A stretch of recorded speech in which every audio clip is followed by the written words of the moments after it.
How's that chocolate? Yeah, man, it's good. Isn't it amazing with the coffee going over it? It is good. It's an interesting combination. Usually I'm always doing, like I said, milk and sugar. So I like milk chocolate, but I do appreciate the way this is working together. Mm-hmm. It's good, man. It's real good. You're like, this is great. It's been my new thing the last month or so, maybe the last 2 months, just trying different dark chocolates, and I finally honed in to a very, very dark chocolate, which is this 100% cocoa. No playing this 100%. There's nothing else in it but cocoa. No sugar, no sodium, no cholesterol, nothing. It's great. And you have that coffee go with it. Yeah, man. It's something. It's an interesting kick. They're single origins from Africa, So they have a lot of the same. I don't know. They have a lot of same things in common, being single origin pieces from Africa. Where is this one? Is it Tanzania? Tanzania. Yeah, and then I believe this one was Ethiopia. Ethiopian coffee. Oh, it's good shit, bro. All right. Am I allowed to swear on that? You could say whatever you want. Oh, okay. Just needed to double check. No, you're good. Say whatever you want. Do you want to tell the guests your full name? I have a hard time pronouncing it. Yeah, sure. My name is Edirin Ibru. Edirin, like a deer in headlights. Another thing I've learned ever being here in America for a deer good amount of time, like a deer in headlights. Edirin. But if you're even in Nigeria, people have a hard. That's where I'm from Nigeria, guys. We'll get into that in a bit. But in Nigeria, what people, because I'm from a smaller tribe, people aren't used to hearing my name. Right, and so they would say it the exact same way as the Americans would say it, which is Edirin, right? But if you were to go to my tribe, if you go to my state where I'm from, the village or the cities from where I'm from, it's Edirin. That's how it's actually said. Edirin. Yeah, that's how it's said. It's not easy. Even like I said, even Nigerians don't. You kind of emphasize an N at the end. Exactly. Edirin, yeah. Edirin. So you say a deer, like saying a deer in headlights, and then at the very end of the deer in, you add like another N, like a deer in. Exactly, yeah. Can I get you just a little bit closer to that? Oh, I'm too far. You're good. Bad. Yeah. No, it's okay. Yeah, man. Well, thank you for being here, Edirin. Thank you for having me. Did I say it right? Ben. Did I say it right? Yeah. You said it right, man. Yeah. We had a fun conversation on the way back. I went and picked you up from where you live in the city, and I was trying my best to keep it benign and not talk too much about you because I wanted to save that for the podcast. And thank you for being here. Hey, man. I only met you recently once, but I found your stories and story quite fascinating. And then once you went into the other things you do besides being a drummer, because I met you as a drummer of the band Miles From Exile. Yeah. And you guys were great metal band. Thank you very much. Had a lot of fun doing that. You're a great drummer, by the way. Oh, thanks, man. And bit rusty, but yeah, thank you. I mean, they don't know that. They don't know. YouTube doesn't know that. But you brought up interesting things like the guys were in one zone and you were in another. You were talking about like the devil and God are raging inside of me poster I have and the OK Computer poster I have at Radiohead and Brand New. And just, you were like, they don't talk about that as much, but I'm like really into this and this and that. And you were kind of just going places. And then you were talking about boxing. Yeah. And then Muay Thai, which is kickboxing. Yes, a variant of it. And then, which I'm going to let you reiterate and go over all that. And then you said you're an attorney, and I'm just like, all right, don't say anything more. We got to talk, because you just said so many contrasting things that normally they're not normally associated with each other. And you're an immigrant. And so, like, you put all that together, and it's just like a very beautiful, unique thing. So I want you to talk about that. Man. But before we go into that, I wanted to promote this artwork real quick. Yes. By Diana Peterzik. Before we went on air, we were trying so hard to figure out how to say her last name because there's a lot of consonants next to each other, and that gets tricky for me personally, like Z's and R's and Y's and K's next to each other. Peterzik. Diana Peterzik. She's a phenomenal artist, illustrator. She's sold her artwork at DZ Fest before. I've known her for a bit. Very cool person, very talented. Check out her Instagram, Diana Peterzik, and follow her, like her. I'm very grateful she donated these 2 pieces of work, which I haven't had time to get frames because they were brought over yesterday, but I'm going to definitely frame them up and have them around the house to promote, display, and most of all, enjoy. So yeah, check out her work. Again, Diana Pierzik. And thank you, Diana, for bringing those in. All right, now we're back to Edirin. Edirin. Oh God, I was thinking like, how is it again? It's all right, man. You're doing all right, man. It's challenging. I mean, I'm used to Ben. Like no one I know has a hard time with Ben. It's like Ben, right? Yeah, it's Ben. Yeah, it's very. You're blessed, man. You're blessed in that regard, man. But I think it's cool to have like you have a different perspective. I mean, don't go committing any crimes with a name like Edirin. Everyone's gonna, they're gonna find you. But funny enough, actually, it turns out that was like there's another Edirin who's in Chicago. I think he's a doctor. But yeah, anyway. Yeah, that's the only one you've ever met. Yeah. He found me. It was just on LinkedIn. I've never met him, but he was like, your name is Edirin, and you're in Chicago. We need to hang out. And I was like, yeah, man, when the world is safe again, we'll grab a few drinks. That's so funny. So yeah, you don't meet many people with Edirin. Mm-hmm. And would you want to start off with kind of just saying where you're from, maybe a little bit about your background growing up? Because I know it's a very unique story. Yeah. So I was born in the United Kingdom. I was born in London, and to Nigerian parents. I am Nigerian. It gets a little confusing for people because they say, how were you born in the UK?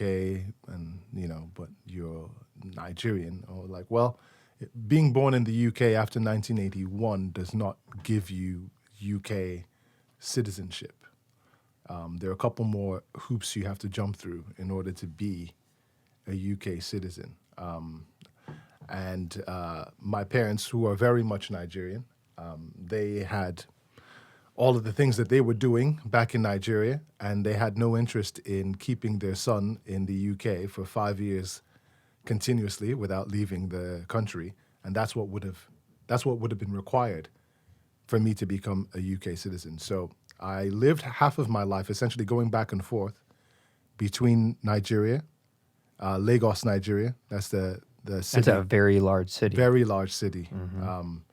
It's like we call it the New York of West Africa. Yeah, it is. Yeah. So I lived between Lagos, Nigeria, and London, England, UK, United Kingdom, and it would be one of those things where I would be back in Nigeria with my family, my friends, going to school during the school year.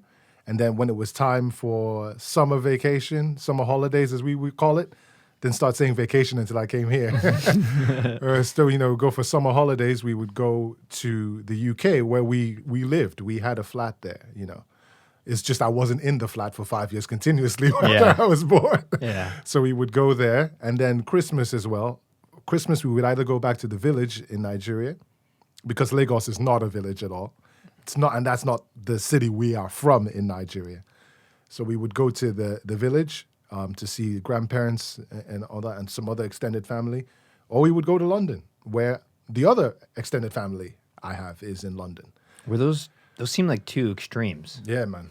London and a village in Nigeria. Man. You can. Which one do you think I wanted to do? Christmas. I wanted to go to London, man. Yeah, those are wow. Yeah, man. Yeah. But I'm sure that had a profound effect on you. Yeah. Like just having one of the most extreme westernized cities in the world, London, England. Yeah. Kind of the epicenter of westernized culture. Yeah. And then you have some of the most traditionally like unique, old school human. This is where people came from. Yeah. In many different ways, or it's a very old culture, a village, a tribe in Nigeria. Yeah. Wow, that's pretty beautiful. Oh well, thanks, man. I'd never seen it that way, but well, it takes someone else. It takes an outside eye. Always does. Yeah. So, wow. So you went back and forth, and Was that hard? Was it weird? Were other kids doing anything like that around you? Yeah, that's kind of how people live in Nigeria. Okay. I mean, some Nigerians have more of a connection with the UK than others. So Nigeria was a British colony, and because of that, I know we were talking on the way here. We're talking a bit about Nigeria. I told you that English is actually the national language. Not a lot of people know that. There's only really only two British colonies in West Africa. It's Nigeria and Ghana. We're the only two who speak English. That is our national language. It's English. So there is a connection. There's a real connection between the people in Nigeria and the people in the UK. In fact, there's some jokes that we like to say. It was like, the only place you're going to find more Nigerians than Nigeria is London. I mean, we're just there, man. Is that because of the colonization? Yeah, it's because of it. There's just, the connection is just there. Okay. Man, like, and then there's some people who it's with America. There's some Nigerians who had more of a connection with America, and they would come to America all the time. So you'd have kids who, in my circumstance, my time outside of Nigeria was in London. There's some people that their time outside of Nigeria was in the U.S., maybe in New York, more than likely, very often New York. Or I guess in the past couple of years, it's been more like Maryland or Texas and places like that. But Chicago, not so much of a... when I was growing up, it wasn't really, I didn't know people who were coming from Chicago. Yeah. It was more Texas, Maryland, Atlanta, but not Chicago. Although there are a lot of Nigerians in Chicago, that's not to say that there aren't. There are a lot. But when I was growing up is what I mean. Just going back to the whole UK. So, I lived back and forth between the UK and Nigeria up until when I was 18. And when I was in school, I started off school in the British system. The Nigerian system essentially is the British system. And then I transferred into an American system, an American international school. And when I was in the American international school, I took the SATs. I didn't take all the exams that all the Nigerian kids and the British kids were taking. I took the American exams. And I didn't want to have to take any other exams when I was done taking those ones. Yeah. So the choice for me as to where I was going to do my higher education was sorted and settled because Edirin wasn't going to be taking any more tests. I didn't want to do no more math to get me anywhere else. So I was like, I'm going to America. I'm not going to the UK because to go to the UK, I'd have to take foundational courses and I have to, take some more tests, and I didn't want to do that. So I took SATs because I was in the American system, and so I came to America. And was it your first time here? I mean, I'd visited America. I had an auntie who lived in New York, so I used to go and I used to see her. Okay. And I had come to America for space camp when I was in the 4th grade. That's amazing. Yes. Was it in Texas? Well, it was in Florida. Florida. Okay, Florida or Texas. I yeah. could see that being a thing. Yeah. It was a good time, cool. man. It was great, man. They had those ice creams that are like dots. It was amazing. Dippin' Dots? Dippin' Dots, man. I went around, I seen oh man, it was great. It was one of the best trips of my entire life. That's cool. First time I got a Scottie Pippen jersey, man. Oh, cool. I got the Charles Barkley shoes, man. Oh man, it was bomb. That's awesome. It was great. And that's when those guys were at their prime. Oh yeah. This is like mid-90s. Mid-90s. Yeah. Wow, so you growing up, you spent time in parts of America, parts of England, and parts of Africa, specifically Nigeria. Did you go anywhere else in Africa? I mean, I visited places when I was really, really young. We had gone down to South Africa.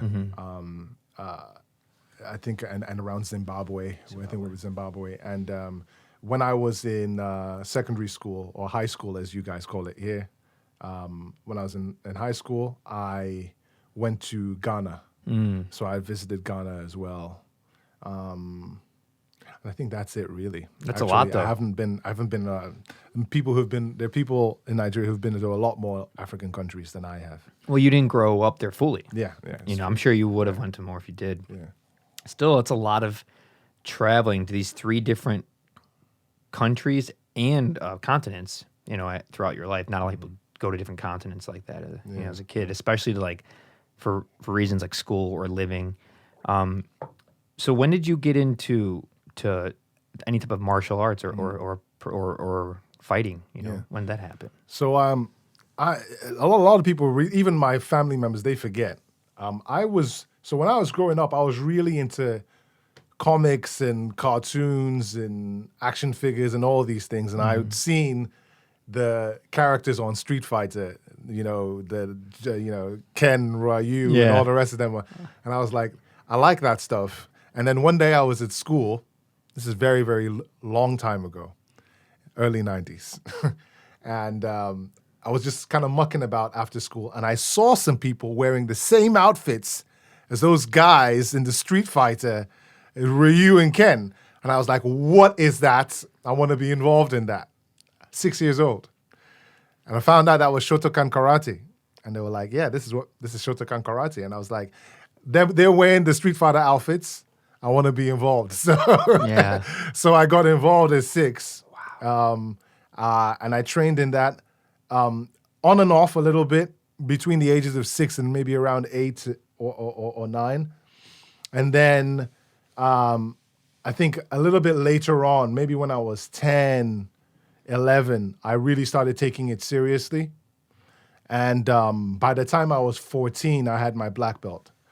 So, 14 definitely. And that's a black belt in what again? In Shotokan Karate. Shotokan Karate? Yeah. So, do you wear it's a gi? Yeah, so you wear a gi. You wear a gi. I know very little about martial arts, by the way. Okay. I'm going to preface that. You're the one who is the expert here, who's going to inform me and people listening. Yeah. I find it fascinating, but I don't know much about it. I never did it or anything. And yeah, it's an interesting art form. It truly is an art form. I think it could get a bad rep amongst people just because it's violent. But I think there's much more to it than that. And I think movies, Hollywood, and just being misinformed has, given people a different, misconception about it. But so you started at 6. Yeah. What are they teaching 6-year-olds? So when you start up, and this is a criticism that a lot of people kind of give, on the other end of the spectrum. So you were just talking about the criticism people give of martial arts, where it's like it's violent or whatever. On the other side of things, especially if you're growing up in Nigeria in the 90s, like I grew up, it was like they're saying to you, you guys are just dancing around in costumes. You cannot really hurt anybody. Yeah. And they're correct. When you start off, that's how it is. You're not really. I mean, they're teaching you how to throw punches, but those punches are not very practical. They're teaching you how to throw kicks. Those kicks, again, are not very practical. Although, if you did punch someone the way they taught you how to punch someone in those classes, and you kicked someone the way they taught you how to kick someone in those classes, it would hurt. No doubt about it. You know what I mean? And you would have a lot more control over your ability to hurt people than they would. And I think that's really what it boils down to. It's about balance. That's what they teach you when you are 6 years old and you are taking martial arts classes. Balance, balance, balance. You need to be able to find your center, right? And that's one thing I see a lot of people struggle with as adults when they come into the boxing gym, when they come into the Muay Thai gym or the MMA gym. They don't know how to just even stand when we're talking about fighting. And even though the way people stand in Shotokan Karate is not the way I would recommend you stand in a street fight, it does lend itself to teaching you how to fight. You know what I mean? If that makes any sense. Yeah. So, when you're 6 years old, 7, 8, whatever, and you're doing Shotokan Karate, you can stand, find your center. You can throw punches really crisp, really, really fast. You can kick and have enough balance to put the foot out there, bring it back, and put it back where it was. So you are balancing on one leg for most of the kick. And it's not like a fast and then come back. It's a bring, chamber, right? You bring the leg, you chamber it, you kick the leg out, and you keep it there. And then you bring it back to the chamber, and you put it back in the holster. You see what I'm saying? Balance. That's what that is about. If you don't know how to do that, if you've not been doing that since you were 6 years old, and you now want to fight when you are 35, the guy who's been doing it since he was 6 has a huge advantage over you. You get what I'm trying to say? Yeah. So you've been doing this for 29 years because you're about to be 35. Yes. So 3 decades you've been fighting in some capacity. In some capacity. Yeah. Wow. It's kind of like when you learn an instrument young, when you learn another language young, when you learn anything young. like you were just saying, the ability you have, because it goes to that deep part of the brain, and the way it's kind of part of how you see the world, because your memories are so young at that age, and for the rest of your life, if you continue to do stuff from a young age, you're so, it's like, it's hard to explain. You probably have to think about how you have to explain something, because it's so part of what you do that you're like, I don't know, it's just natural, but I guess I have to figure out a way to explain what I just said. But when really it's like inherent to everything you do from 6 years old. And so you did that from 6 to 8. Oh, no. I did that from 6 to 14. Oh, you mean the balance thing? Yeah. Oh, yes. Okay. Like so maybe 6 to 8. Yeah, 6 to 8, and then at 14 you got your black belt. Yes. And where did you go from there? So first of all, to get the black belt, just to clarify, so for people who are listening, and it's just so I don't offend the Shotokan karate community. Yeah. You need to spar and you need to fight people in order for you to get your black belt. So That's you were not gonna fighting happen. kids that you were was in hitting each other. Yeah, I was in competition by the time I was 13. Okay. Yeah. What was the competitions like? Were you doing well? Were you excelling? I think I did well. I only lost one. I only lost one fight. How many did But you? I lost it in a bad way. Oh, you knocked out? KO? Yeah. I went up. So I was doing well. I think it was in 2 different comités. The first one, I won all the sparring that I was in. Sorry, I walked away from I moved away from the mic. It's all good. The first one I did very well in all the things. And then the second one I was doing very well. And then the thing is that they didn't have enough kids to kind of like really categorize you, put you in the groups that you needed to be in. Mm-hmm. And I was a brown belt at the time. I think I was a first dan. I think I was they don't call it dan when it's not black belt. Maybe Kyo. I think it was Kyo. I can't remember what it is. I can't remember the number, but I was a first degree brown belt. It's the long and short. I can't remember the fancy names. And the only other people that they had for me to compete with were a first degree black belt, a first dan, and a third degree brown belt, who was about a year or 2 older than me. And he was a big boy. So it doesn't sound fair. Was not exactly. There was no other first degree brown belt around. Yeah. So it was between the first dan, black belt, or the third degree brown belt, who was 2 years older than me, and a big boy. And 2 years at the age of 13 is huge, because puberty is a thing. At the age of 13, Puberty is a thing. Puberty, so 15 and 13 is massive. It is a thing. I'm just giving you background as to why I lost this. Well, I remember, like, I'm not comparing this to what you did, but I remember we did a lot of backyard sports, and I remember, playing football and like being 12 or 13. Then there was like the kids that were 2, 3 years old, and they had a huge advantage. Exactly. They were 3, 4, 5 inches taller. Yeah. Their bones were more developed. They're stronger, more. You could tell they took you out. So I can't imagine actually physically having to fight them, because I was scared to play just football against them or basketball. Man. So and with the experience of the black belt, you couple those together. That's another thing. Oh yeah, that's another thing. That experience. There is a reason why. I mean, an argument could be made that maybe the school that you're going to, the dojo that you're at, is teaching better, and they're keeping you at a certain level of belt longer, and so you may have more experience than that third degree brown belt, but. That's neither here nor there. Well, maybe I did. Anyway, we started off the fight. Yeah, let's go back to the fight. What happened? I was doing all right. I felt like the way it works in Shotokan karate is you get your point and then you have to reset. Once you've scored a point, you reset. Right? It's not like boxing where you just keep going at it and then you stop. Mm-hmm. You get your point. If you've ever watched Karate Kid, that's what it is. You get your point, bang, and then they were like, okay, chill out. Go to your corners, and then you get back at it again. Yeah. So I think I got like a point the first time round, and maybe even the second time round. And it was like, this guy didn't want to lose. He wasn't going to lose to some smaller kid who's not even the same level brown belt that he is. And I was like, I don't know how it happened, but I was feeling confident, maybe what it was. And I was getting in very close to him. And I was rushing to get to him because I wanted to get my point so I could move on. And he did a spinning back kick, and he didn't clip his nails. He did a spinning back kick. He turned around, and I was very close. I was running to him when he was setting it up and chambering the kick. I ran towards him, and he went bam! And his leg just went boom, full extension. He got the way, it was textbook spinning back kick. Bam! And his nails scratched me across the chest like I was Sagat from Street Fighter. Like I had a huge scar, and I just flew. I just flew across the auditorium is where we were at the time. Auditorium had been emptied out so that we could do this competition. And I flew. And I remember my coach Alfred, my guy, man, he's the best. If he's, I don't know, about some whatever miracle listening to this, this podcast, he came and he was like, Edirin, are you all right? And I was like, I was just kind of like, the wind knocked out of me. And I was like, yeah, I'm all right. And he was just like, no more. Yeah. It's done.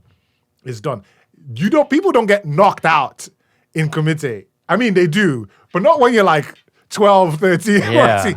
But like, I was up on points and it was over from there. So you got knocked up from a kick to the chest. From a kick to the chest. That's a hard kick to knock you out. That's not good for your head. Yeah. I mean, it go boom, and I flew. Yeah. I flew. I'd never been hit like that before. And that was my first loss. Pretty much in life, if you will. You haven't lost since? Oh, have I lost since? I lose in the gym all the time. But what about like an actual? But in actual fights, no, I haven't lost. Really? No, I haven't lost. No. You guys hearing this? We got Floyd Money Mayweather. I don't have 50 fights though, so I don't have a lot of fights. This is in that was in one form of martial arts, and then what happened beyond 14 once you got your black belt? Right. So when I was in what country are you doing this? So this is in Nigeria. You're doing this I was in part of Nigeria. the Nigerian Shotokan Karate Association. Okay, I didn't know if it was in England or Nigeria. No, Nigeria. Okay. So after that, that was in like my my primary, or I guess you would call middle school. Mm-hmm. Is when I was doing competition, and then I had to go to secondary school, high school, in a different state in Nigeria. And when I got there really wasn't the structure for karate or anything like that. All right. So I couldn't join a new dojo, a new karate dojo specifically. But there was a guy there. Again, I'm going to give a shout out to my guy. I text with him all the time still. I'll probably direct him to this podcast so he can listen to it. Mm-hmm. There was a guy at my high school. His name was Steve Serra. Shout out to Steve Serra, man. Steve Serra is half Lebanese, half French guy. And just like another famous French-speaking man, Jean-Claude Van Damme. He was really into Jean-Claude Van Damme. I used to love him. Bloodsport. Oh, Bloodsport, bro. Oh, man. But more importantly, Street Fighter, the movie. Street Fighter, the movie. The best movie ever made. The best adaptation of Street Fighter. I used to love that movie. I don't think it's a good movie, just to be honest, but it's fun. Even as a kid, I was very upset with that movie. Oh, my God. That movie brings me back. Anyway, so Steve was really into... He was really into Jean-Claude Van Damme. He was really into Bruce Lee. Bruce Lee's form of fighting, Jeet Kune Do. He was really into Jet Li, all these guys, Donnie Yen. And he was a third-degree black belt in Taekwondo. And he had also done karate. But he had been doing this stuff for so long. He was really, really good. Like I remember the first day I met Steve, he came to me while I was just kind of hanging out, after school or whatever. And he was like, so I hear that you do martial arts. You do karate. I was like, yeah, I do karate. He was like, I hear you're a black belt. I was like, yeah, I'm a black belt. He was like, cool. I'm a third-degree black belt in Taekwondo. I was like, oh, no shit, really? It's like, yeah, man, we should train. We should hang out, we should train. We should hang out, we should train. I was like, yeah, man, definitely we should train. I was like, so show me some of the stuff that you've been doing in Taekwondo. It was like, okay.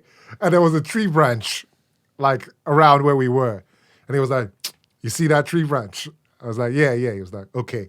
And he would lift his trousers, his jeans. He wore baggy jeans because it was the 90s. Or, well, was it? It was like maybe 2000, whatever. 2000, it was still the 90s. Yeah. And he would pick up his jeans and he looked at it and he just put spinning. He spun twice in the air. He spun twice. His kick was vertical. You get what I'm trying to say? It wasn't a horizontal. Oh, yeah, his leg You get what I'm trying to say? Yeah. It was like he spun twice and he hit the thing, and I was like, bro, let's train. You had me at hello. Yeah, man. I was like, let's train. Yeah. So me and Steve, this guy, we started training Jeet Kune Do, Muay Thai, an amalgamation of different kinds of kickboxing, like sport karate kickboxing, all these kinds of things. We just started doing that every single week, maybe twice a week we were doing that. And then it started to catch on, and other kids in the school, they were seeing that me and this Steve guy, we were doing this thing, and they wanted to be involved. So we started this thing called After School Fight Club. Is this on the movie Fight Club? We'd all seen bits and pieces of the movie Fight Club, but we didn't call it that because of that. Yeah. Because Fight Club is different. It's a different thing. Yeah. It's a different thing. Everybody knew what fight. The first rule of our After School Fight Club was to tell everyone that there's a Fight Club. Please talk about Fight Club. Yeah, there's a Fight Club and you should come. Second rule is please talk about Fight Club. Please talk about Fight Club. There's a Fight Club and you should come. Very different. Yeah. So we started this Fight Club, and we would just be training, man. We'd just be training twice, because there were other sports that you could do. There was basketball, which I was shit at, even though I'm tall and black. It was basketball. I was shit at basketball, bro. There was football, soccer, as you guys call it. There was actual football, soccer. I was shit at that, And then rugby was the only one that I was fairly decent at. Why? Because it's a contact sport and you hurt people. That's why. That's why I was good. I mean, basketball, you hurt people, but that's not the goal. No, it's not the goal. I'm only good at sports where. So football, like American football. Oh yeah, when I was growing up in the American school, I played football. You look like you'd be a football player. I played. Yeah. You're nearly 6'3", like 220. Yeah. And you're a football player. Yeah, man. Yeah. I mean, if the sport involves, you're supposed to hurt the other person. Yeah. I'm good at that. Yeah. I'm good at that sport. So chess, you're not good at chess. Chess, I'm not good at, man. Chess, I'm not good at. I still don't even know what all the pieces are. I don't. That I cannot do. Yeah. So we all kind of started this Fight Club, and for 4 years essentially, we were just doing that Fight Club, just learning how to fight, not learning how to do what it is that you're supposed to be doing in karate at that point. Learning the different kata that you're supposed to be. So kata is like the when you stand and you do the performing kind of dance type of exhibition of moves. That's what a kata is. Do you kind of get what I'm trying to say? Mm-hmm. I don't know, I'm trying to think of a good description from pop culture. So not like a warm-up. No, it's not. It's the main event. Okay. It's I don't know if you've ever. So again, let me use Karate Kid. If you've ever seen them just kind of standing and doing things with their hands and things like that, that's not really what kata is, but it's the best thing I can use to describe. Is it some type of is it like a physical, mental, yeah, energy warm-up type of thing? Let's put it this way. It's like the way one of my senseis taught it to me, and maybe he just was saying it so that I would kind of get into the mindset. I don't know if this is actually true, but this is what he told me. He said, kata is based off of a scenario that one of the masters was in, right? One of the people who formed Shotokan karate or Okinawa karate or whatever kind of karate it might be, they were in a scenario, or someone was in a scenario. They fought X amount of guys, right? And this is how they fought them. These are the things they did. They blocked here, they punched here, they turned around, they kicked, they did this, they did that. And so you are going through the same motions of what that person did with imaginary people around you. A form of respect? I guess so, but also as a way to internalize the techniques. Oh, okay. To learn how to do these techniques. Sounds like there's a lot of things it's meant to be for. Yeah. You're supposed to get a lot out of doing it. Yeah. Not just one specific exactly. thing. And okay. you'll be tired. You'll be sweating. You'll be drenched when you're done with it. Because the technique is like, there was one of my senses that was like, your gi needs to crisp in a certain way when you throw a punch in this particular part of the kata. It gets very, very to the detail. It's like a well choreographed yes, thing. it's like a choreographed dance, but it's a violent dance. Very violent. Right? It's a violent dance of blocking and punching and kicking and turning around and chopping and all that. Yeah. Yeah? But that in itself, again, remember I said it teaches you balance, teaches you like awareness of body awareness and all that. It doesn't teach you how to fight, right? It doesn't teach you how to fight. What we were doing in Fight Club is we were fighting. We were always sparring. And we were taking serious damage. I remember there was one fella that I sparred with. This is again why I said I haven't lost in like competition, but like I consider that a loss in my book. This one fella, he just walked up to me and he just threw a knee. We were getting ready to spar. He just walked up and threw a knee, boom, right into me. And the pain just resonated from my abdomen all the way down to my groin. And that was it. The fight lasted less, the sparring, it was a fight. The sparring lasted all of 5 seconds. You know, you learn lessons like that in Fight Club. I'm sure you learn lessons like that. Well, I guess you do, because I just told a story of a lesson that I learned when I was 13, 14, getting kicked across the auditorium. That was a lesson to be learned too. But this was a lot. We were just fighting twice a week. We had no pads or anything? We had some pads. You had pads. We had pads. Yeah. You know, and learning too. So once we were done fighting, we'd be like, okay, what's a new thing that we want to learn how to do? You know what I mean? Sometimes we were just making things up, but we were there. You and the other kids. Me and the other kids. Now, were you having actual training from a teacher? Or no. So you're just doing it with just self-taught? Teaching ourselves. And was there other kids from other backgrounds? Like you had the one kid, Steve. So Steve, who had the three black belts in Taekwondo. You had me, who had one black belt in karate.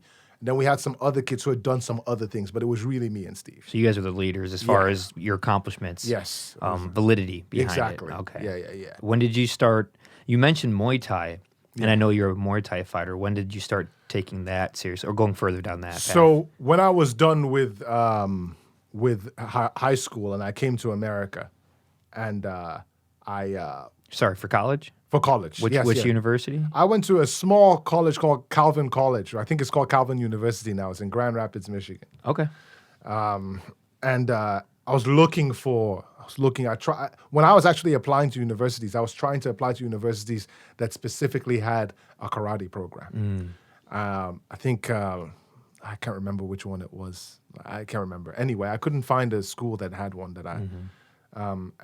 So when I got to Calvin, I was like, well, what am I going to do? You know what I mean? And I essentially just stopped, you know, for a while. I didn't do anything.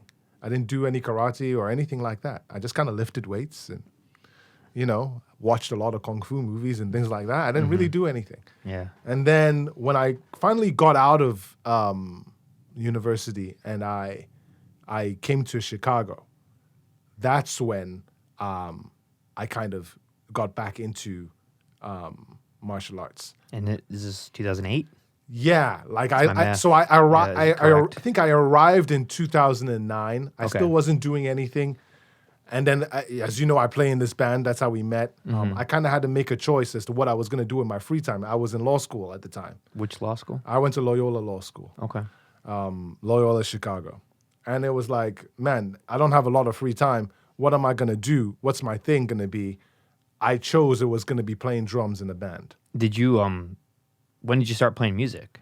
Oh, music I started playing when I was 15. Okay, so you're in Nigeria, you're playing music, drums? Yeah, playing the drums. Any guitars or anything else? I picked up the bass for a little bit, but then... Mostly drums. Yeah, they essentially told me, our drummer's shit, you need to... you're good at playing drums. Yeah. Why are you playing the bass? Play the drums. So you played drums and you were fighting in Nigeria. Yes, yeah. Okay, yeah. and those two things are so different. Actually, they're not. different and they're not. They're not, because they're also not different from law. Because in law, guess what you're doing? Yeah, you're fighting. It's adversarial. You're fighting with rules. Yeah, that's right. You're and fighting some are with kind of words. arbitrary, to be honest. Yeah, you're fighting with just fighting words. with words. I mean, I was. And guess what you're doing with drums? You're fighting with time. You're fighting with time.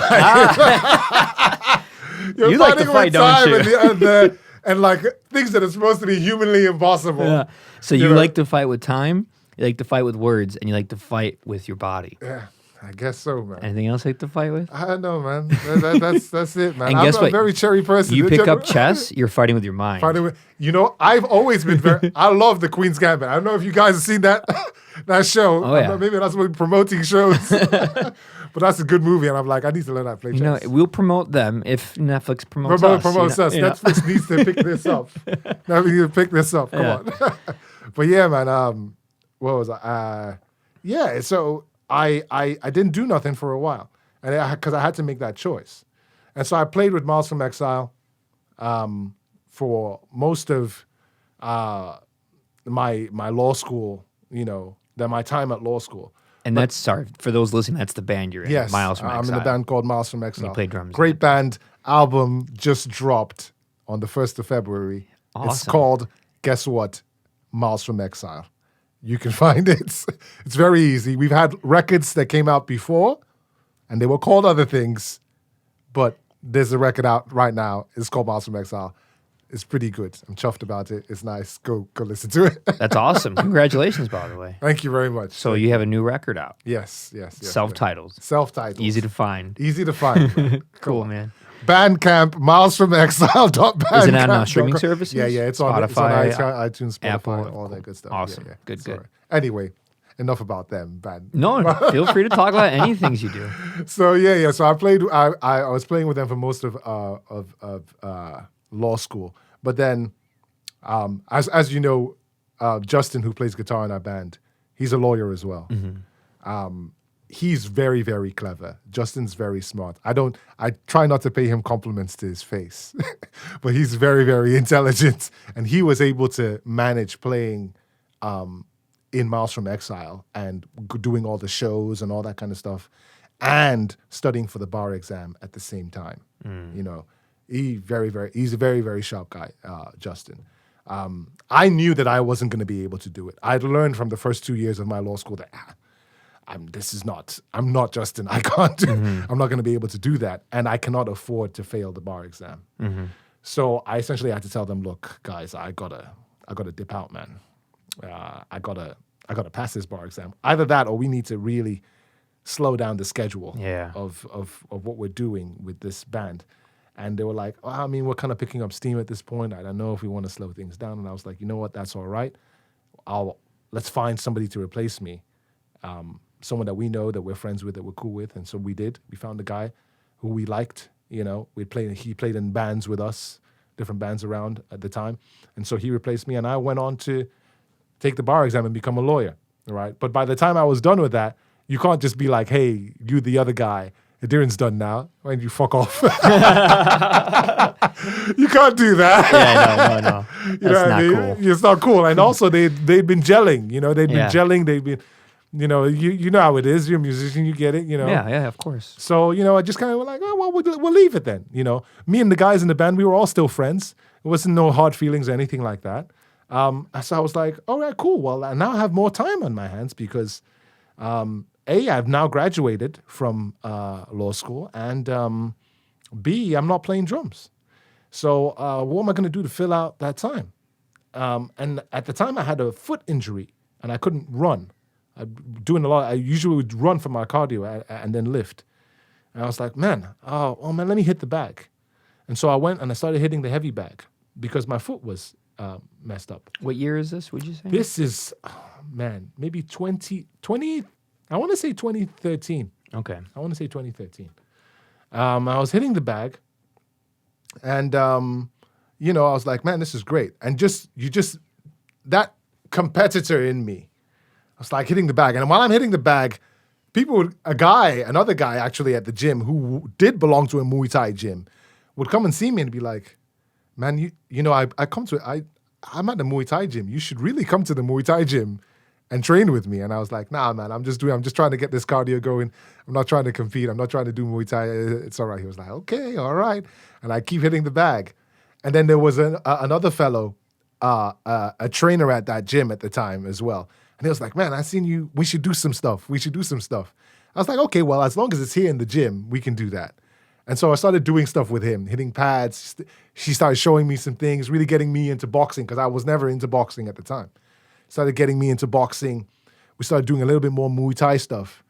And then I was just getting, the competitor in me was just coming out, just getting more, I was enjoying just being aggressive again. Mm-hmm. And then one day with that guy that kept coming by and saying you should come to the Muay Thai gym, I was like, you know what? Yeah, sure, let's go.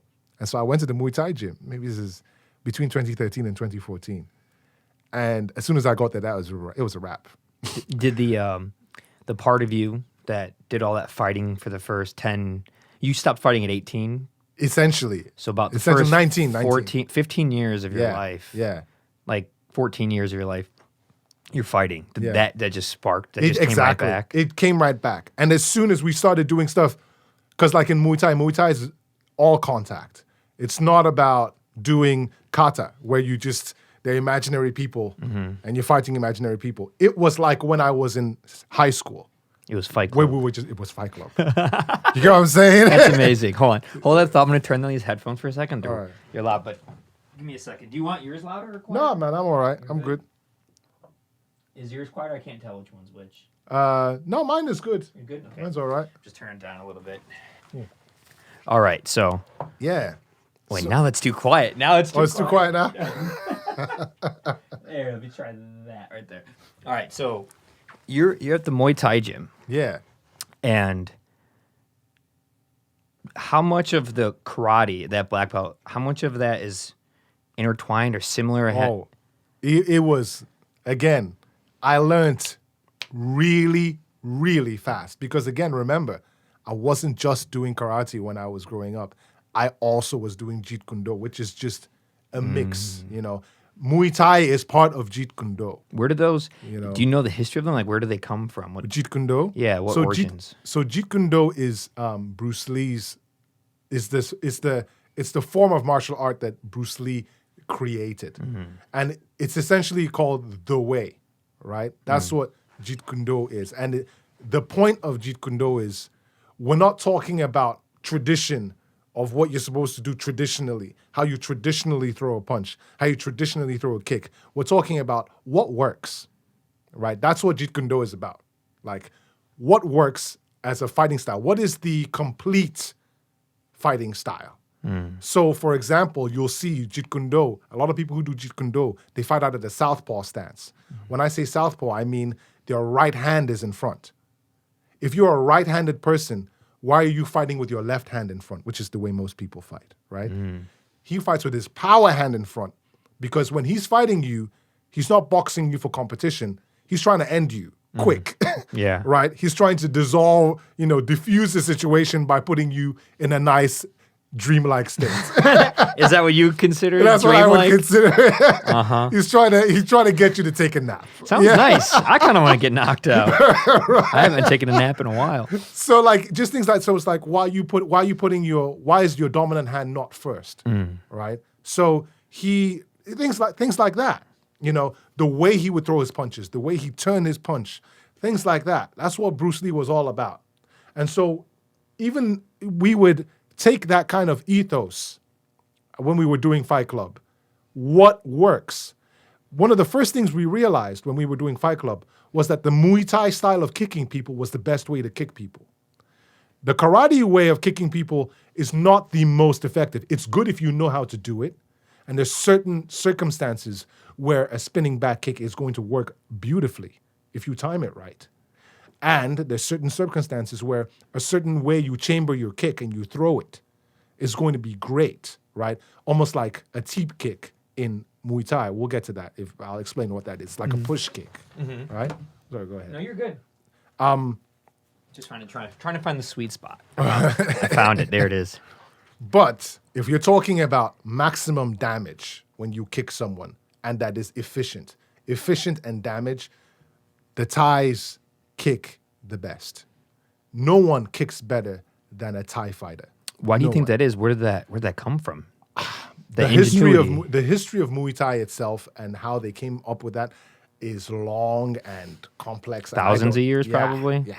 I don't know any of that. All I know is I felt a normal karate kick, I felt taekwondo kicks, and I felt a Muay Thai kick. Your life changes when you get kicked by somebody who knows Muay Thai. It changes. The same way your life changes when you get elbowed by somebody who knows Muay Thai. The same way your life changes when you get kneed by somebody who knows Muay Thai. So kicks, knees, and elbows, that's mostly... Yeah. Is punching too Muay Thai? Or? People punch in Muay Thai, but they don't punch like boxers. Your life changes when somebody who boxes punches you in the face. So in all the specialties, your life changes when that specialty Yes. happens to your Yes. body, your face, your Exactly. chest, your legs. When you get kicked to the body and you weren't expecting it by a kickboxer, by somebody who is really into Dutch kickboxing, your life changes. When you get into a clinch position is like wrestling, right? Only standing up with a Muay Thai guy who's big and strong, your life changes. Like Because you. your neck is like, I've fought guys that who don't look as big as me, and I've clinched with them. They feel like two of me because they're so good, they're so strong, and Yeah. they're so good at doing it. Yeah. And your neck is sore for like 3 days because they're just pulling at the back of your head, and you have to support yourself by propping your head back up with You're your not neck. selling this to me. I hope you I know mean, that. I'm just saying, there's a difference between like for fitness and for self-defense, and I'm doing this because I want to fight. You know what I mean? If I were to do it, I would do the first one. Yeah, you don't need to go through any of that stuff. I don't want to hit anybody. You don't have to. Some of these things I'm saying, you don't have to ever worry yeah. about that. You don't have to worry about any of that. So this is 8 years ago you start getting into this. Yeah. You're 26. At the time. Yeah. Yeah. Yeah. And you have that advantage of growing up young. Yes. Having this stuff embedded in who you are and the Yeah. way you move, in your coordination, your Yeah. balance, physical balance, and probably mental balance. Yeah. Yeah. Feels like there's got to be a really strong mental balance to be a fighter. 100%. You need to. The real thing that I think that you need to be a fighter is you need to know how to lose. Oh. You know, But isn't that a more overlapping metaphor for like life? life? 100%. Yeah. You need to know how to lose because that's the only way you really learn. You know what I mean? You don't learn when you just keep excelling at stuff. You yeah. don't keep. And you need to be willing to challenge yourself and be all right with the fact that maybe you lost when you challenged yourself. Mm-hmm. So within a year of me starting Muay Thai at that age as an adult, I was in competition within a year. Wow. You know, and but like the way that I did it again, because I over prepare. Just the same way I over prepared for exams when I was in law school, the same way I over prepare for fights. You know what I mean? And that's why I haven't lost, because I do all my losing in the gym. You know, it got to a certain point which actually is a great segue into boxing. How I got into boxing. I had a fight in Muay Thai, in kickboxing, not really Muay Thai. There were no elbows and. Can you explain the difference? Yeah, sure. So Muay Thai is a kind of kickboxing. Kickboxing is a general catch-all for martial arts where people throw legs and they throw punches. It's a general catch-all. But when people talk about kickboxing, a lot of the times, they're talking about the kickboxing that you see in like Glory Kickboxing. Glory Kickboxing is a promotion.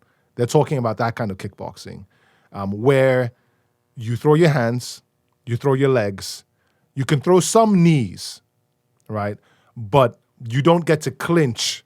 You don't stay in the clinch for maybe more than a few seconds, and then they break you up.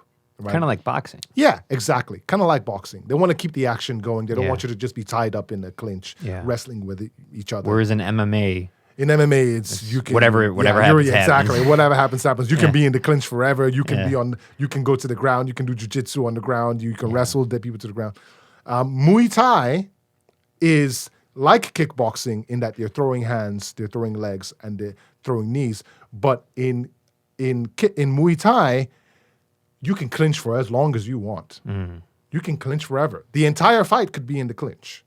All right. There's sweeps where you can sweep a person in the middle of a clinch and they fall on the ground and they pick them up and you go right back at it, right back into the clinch. You sweep them again. You can throw knees, savage, brutal knees in the clinch. You can throw elbows.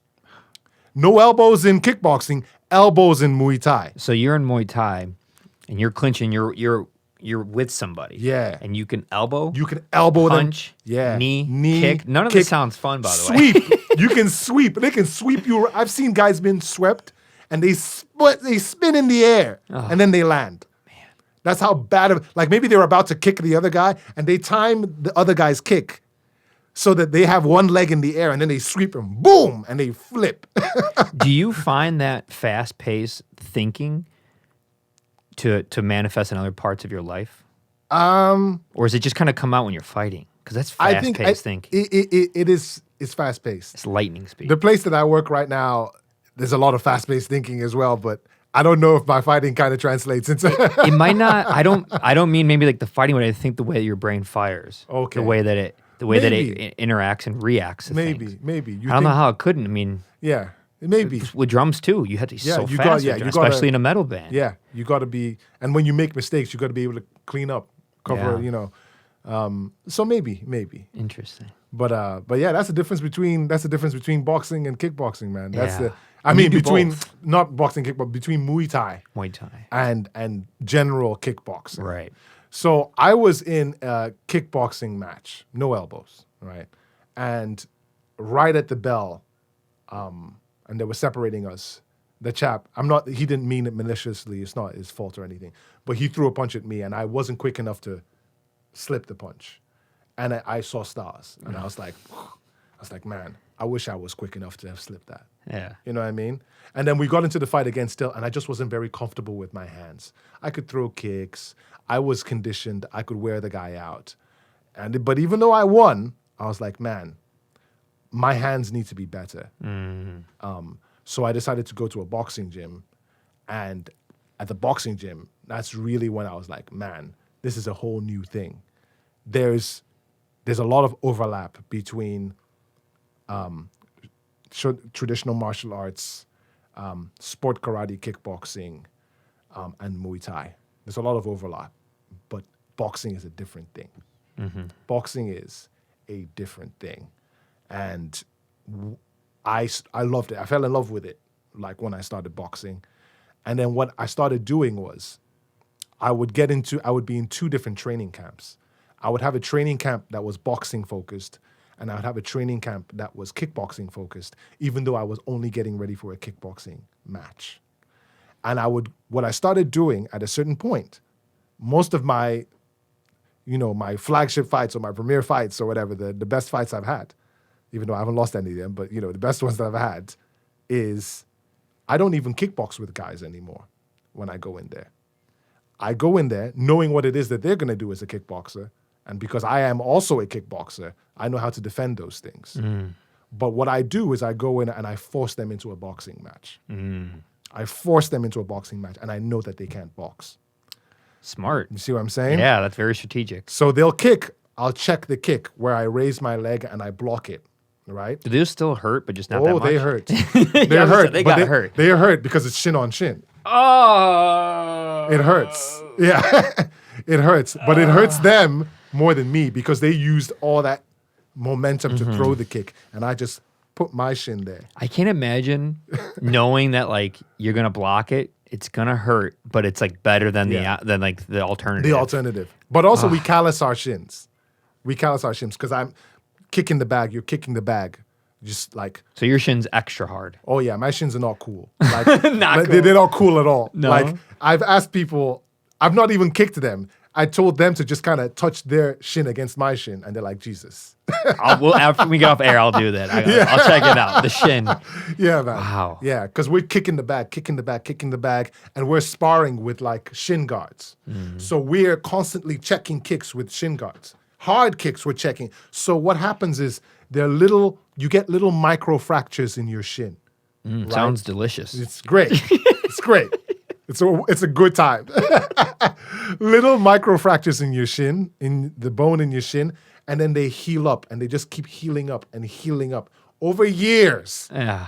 And then your shins just become weapons. So you got weapons for the last 2 decades. Oh yeah. Remember when I was saying there's nothing will change your life like being kicked by a guy who knows Muay Thai. Yeah. That's what it's like. It's like someone taking a baseball bat and going to your thigh, just going bang in the meat of your thigh. That's what it's like getting kicked by a guy if you don't check. All right, I don't want to learn how to fight. I just want to hire you to walk around me for the rest of my life.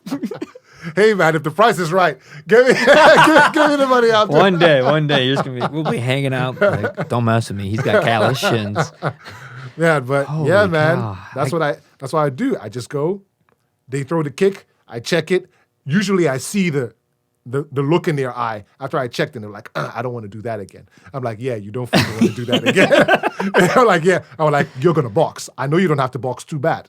You could read people's eyes then. What's that? You could read it in people's face, like what they're going to do, what they didn't do, what hurt them, what didn't hurt them. I see it. I always know with my shin, especially because I put people out in practice. We're practicing with shin guards. And they kick me and I check and they're like, fuck, I don't want to do that again. You know what I mean? Like, so imagine when there's no shin guards. Oh my God. I can see it in their eyes when they're like, that really hurt. Yeah. And they don't throw that kick again. And I'm like, good. Now we're going to box. And I know you don't know how to box. And I'm going to win. I'm going to take my belt or my cup or whatever, my trophy. I'm going to go home. Yeah. Right? And if you play it good, you're just going to give up in the third round, and I'm not going to have to knock you out. How often do you get to that point where you have to knock somebody out? I've never knocked anyone out. I've only stopped them. So it's only been TKO. And that's just because I'm here for 5, 12 rounds, and you're here for 1. You don't realize, they don't know what it is to fight me when they're there. You know what I mean? Yeah. They think that, okay, they're going to do X, Y, and Z, and maybe they're going to catch me in the first or second round and it's going to be over. Like, no. The first round is just me seeing what it is you're about. Yeah. The second round, I put on a lot of pressure. So you're studying the first round? Yeah. I mean, I'm fighting them in that first round, but I'm just I'm cautious. I'm trying to see who they are. You know what I mean? Do you ever study them before you even fight? Do you ever know about these people? Yeah, I do that a little bit. Yeah, I do that a little research. bit. There's a guy that I fought a few years back. Great fighter. I'm going to give him a shout out right now. His name is Adam Tomala. Great fighter. Big guy. Very, very big. Very, very strong. And he has great technique. I had the opportunity to see some of his fights before I got to fight him because he was stopping guys in the first round. Oh, wow. He was stopping them in the first round. So I got to see, and I knew this guy's got a lot of power, right? Now, was I afraid to go up against him? There's always a chance you're going to get knocked out. That's the game that we play, right? But we fight at 205. That's the weight that we fight at. The guys that I was sparring in the gym were 250 pounds. Oh, wow. I know what it's like to get hit by a guy who's 250, 280. You know what I mean? Yeah. So, yeah, Adam had great technique and he had power, but I wasn't like, I knew that if I do what it is that I do, I'm probably not going to get stopped. You know what I mean? Yeah. But at the same time, I also knew if I do what it is that I do, I'm probably going to get a stoppage in the third round. Yeah. Which is usually how it just goes for me. It always stops in the third round. Third round's your bread and butter. Third round's my bread and butter. So you'd say the first round, you're working the person, figuring out their moves, their strategy, Yeah. like studying them. Yeah. Second round, you're probably applying that and testing the waters. Yeah. And third round. Third round, it starts happening. Yeah. Yeah. I don't start kickboxing until the third round. I don't start kickboxing until the third round. The first round, I'm just kind of, probing you with boxing and checking kicks. When you throw a kick, I block it. The second round, I'm applying pressure. I'm chasing you with my boxing. I'm chasing you. I'm trying to let you know this is a fight. I'm trying to wear you out. If I can stop you in that second round, I will. Yeah. Whether it's a knockout, whether it's you just decide that you don't want to be there anymore, I'm trying to make it as unpleasant for you as possible in the second round. 3 minutes is a long time for you to be in there with me. By the time we get to the third round, you're exhausted because you didn't see that coming for the second round. I'm just getting started because I usually spar 6, 7, 8 rounds. How many minutes are the rounds? 3 minutes. Well, 2 minutes actually, I think in the last couple ones, because I think in the amateurs they make it 2 minutes. 2 minutes. So if you do 8 rounds, it's 16 minutes of just nonstop. Yes. Yeah. That's exhausting. You take 1 minute to rest though. Okay. In between rounds. Would you say the weight dropping is kind of like a byproduct of the cardio you put yourself through? Oh yeah, that's a great way to lose weight. Yeah. Like when you're getting ready to cut for a fight. Like, I mean, you just wear like a whole bunch of sweats. So the fight that I had, again, I keep going back to this fight with Adam Tomala. It's one of my favorite fights. Because he was good. Yeah. I mean, you still won. I still won. You still won. I still won. He gave you a run for your money. I won by stoppage, Okay. which is great. What's that mean? Which means that they stopped the fight. Oh, It's like a technical knockout. Okay. I like that fight a lot because he is good. Yeah. This is a guy that is a good. You know what? Nobody wants to be praised for. Oh, that guy wasn't really. That guy that you fought and you big. He wasn't. He wasn't. Yeah. He was a sandwich. He wasn't really. He was a sandwich. This guy was 205. He was a real 205. Strong, muscles, tattoos, everything, and he had the ethos too. Very respectful guy. I cannot say enough good things about this guy. What were we talking about again? Oh yeah, to cut for the weight. Yeah. I know that he probably walks around about 15 pounds heavier than what he was in the ring. Same with me. I walk around, after COVID, I walk around a lot more than I am when I was in the ring. But generally speaking, I maybe walk around at 220, 225, and I fight at 205. Okay. So when you're cutting weight for that sort of fight, when I was getting ready for that fight with Adam, I didn't have a lot of time. I had just finished an economics exam in my M.B.A. program. I was in an M.B.A. program at the time, and so you had your law degree and you're trying to get a master's of business administration. I have a law degree. I have a master's in law, an LL.M, and I have an M.B.A. Yeah, it's a lot. And you were like saying you were praising other people, and you're fighting, and you're playing drums. I was playing drums. Yeah. Wow. Yeah. That's impressive, man. Oh, thanks. That's amazing. Good for you. It wasn't by choice. It's just kind of how things felt. It's always by choice. Anyway, sorry, back to what you were saying. So I just finished, I was getting ready for an economics exam. It was the week of the economics exam. And I think we were at the tail end of June. We're right at the end of June. And I was so knackered, man. I was so tired from just studying for this economics exam because I am not good at math at all. So I had to work extra hard to get this thing done. And I remember I was in Chick-fil-A. Another thing that we can talk about. We can talk about why I was in Chick-fil-A.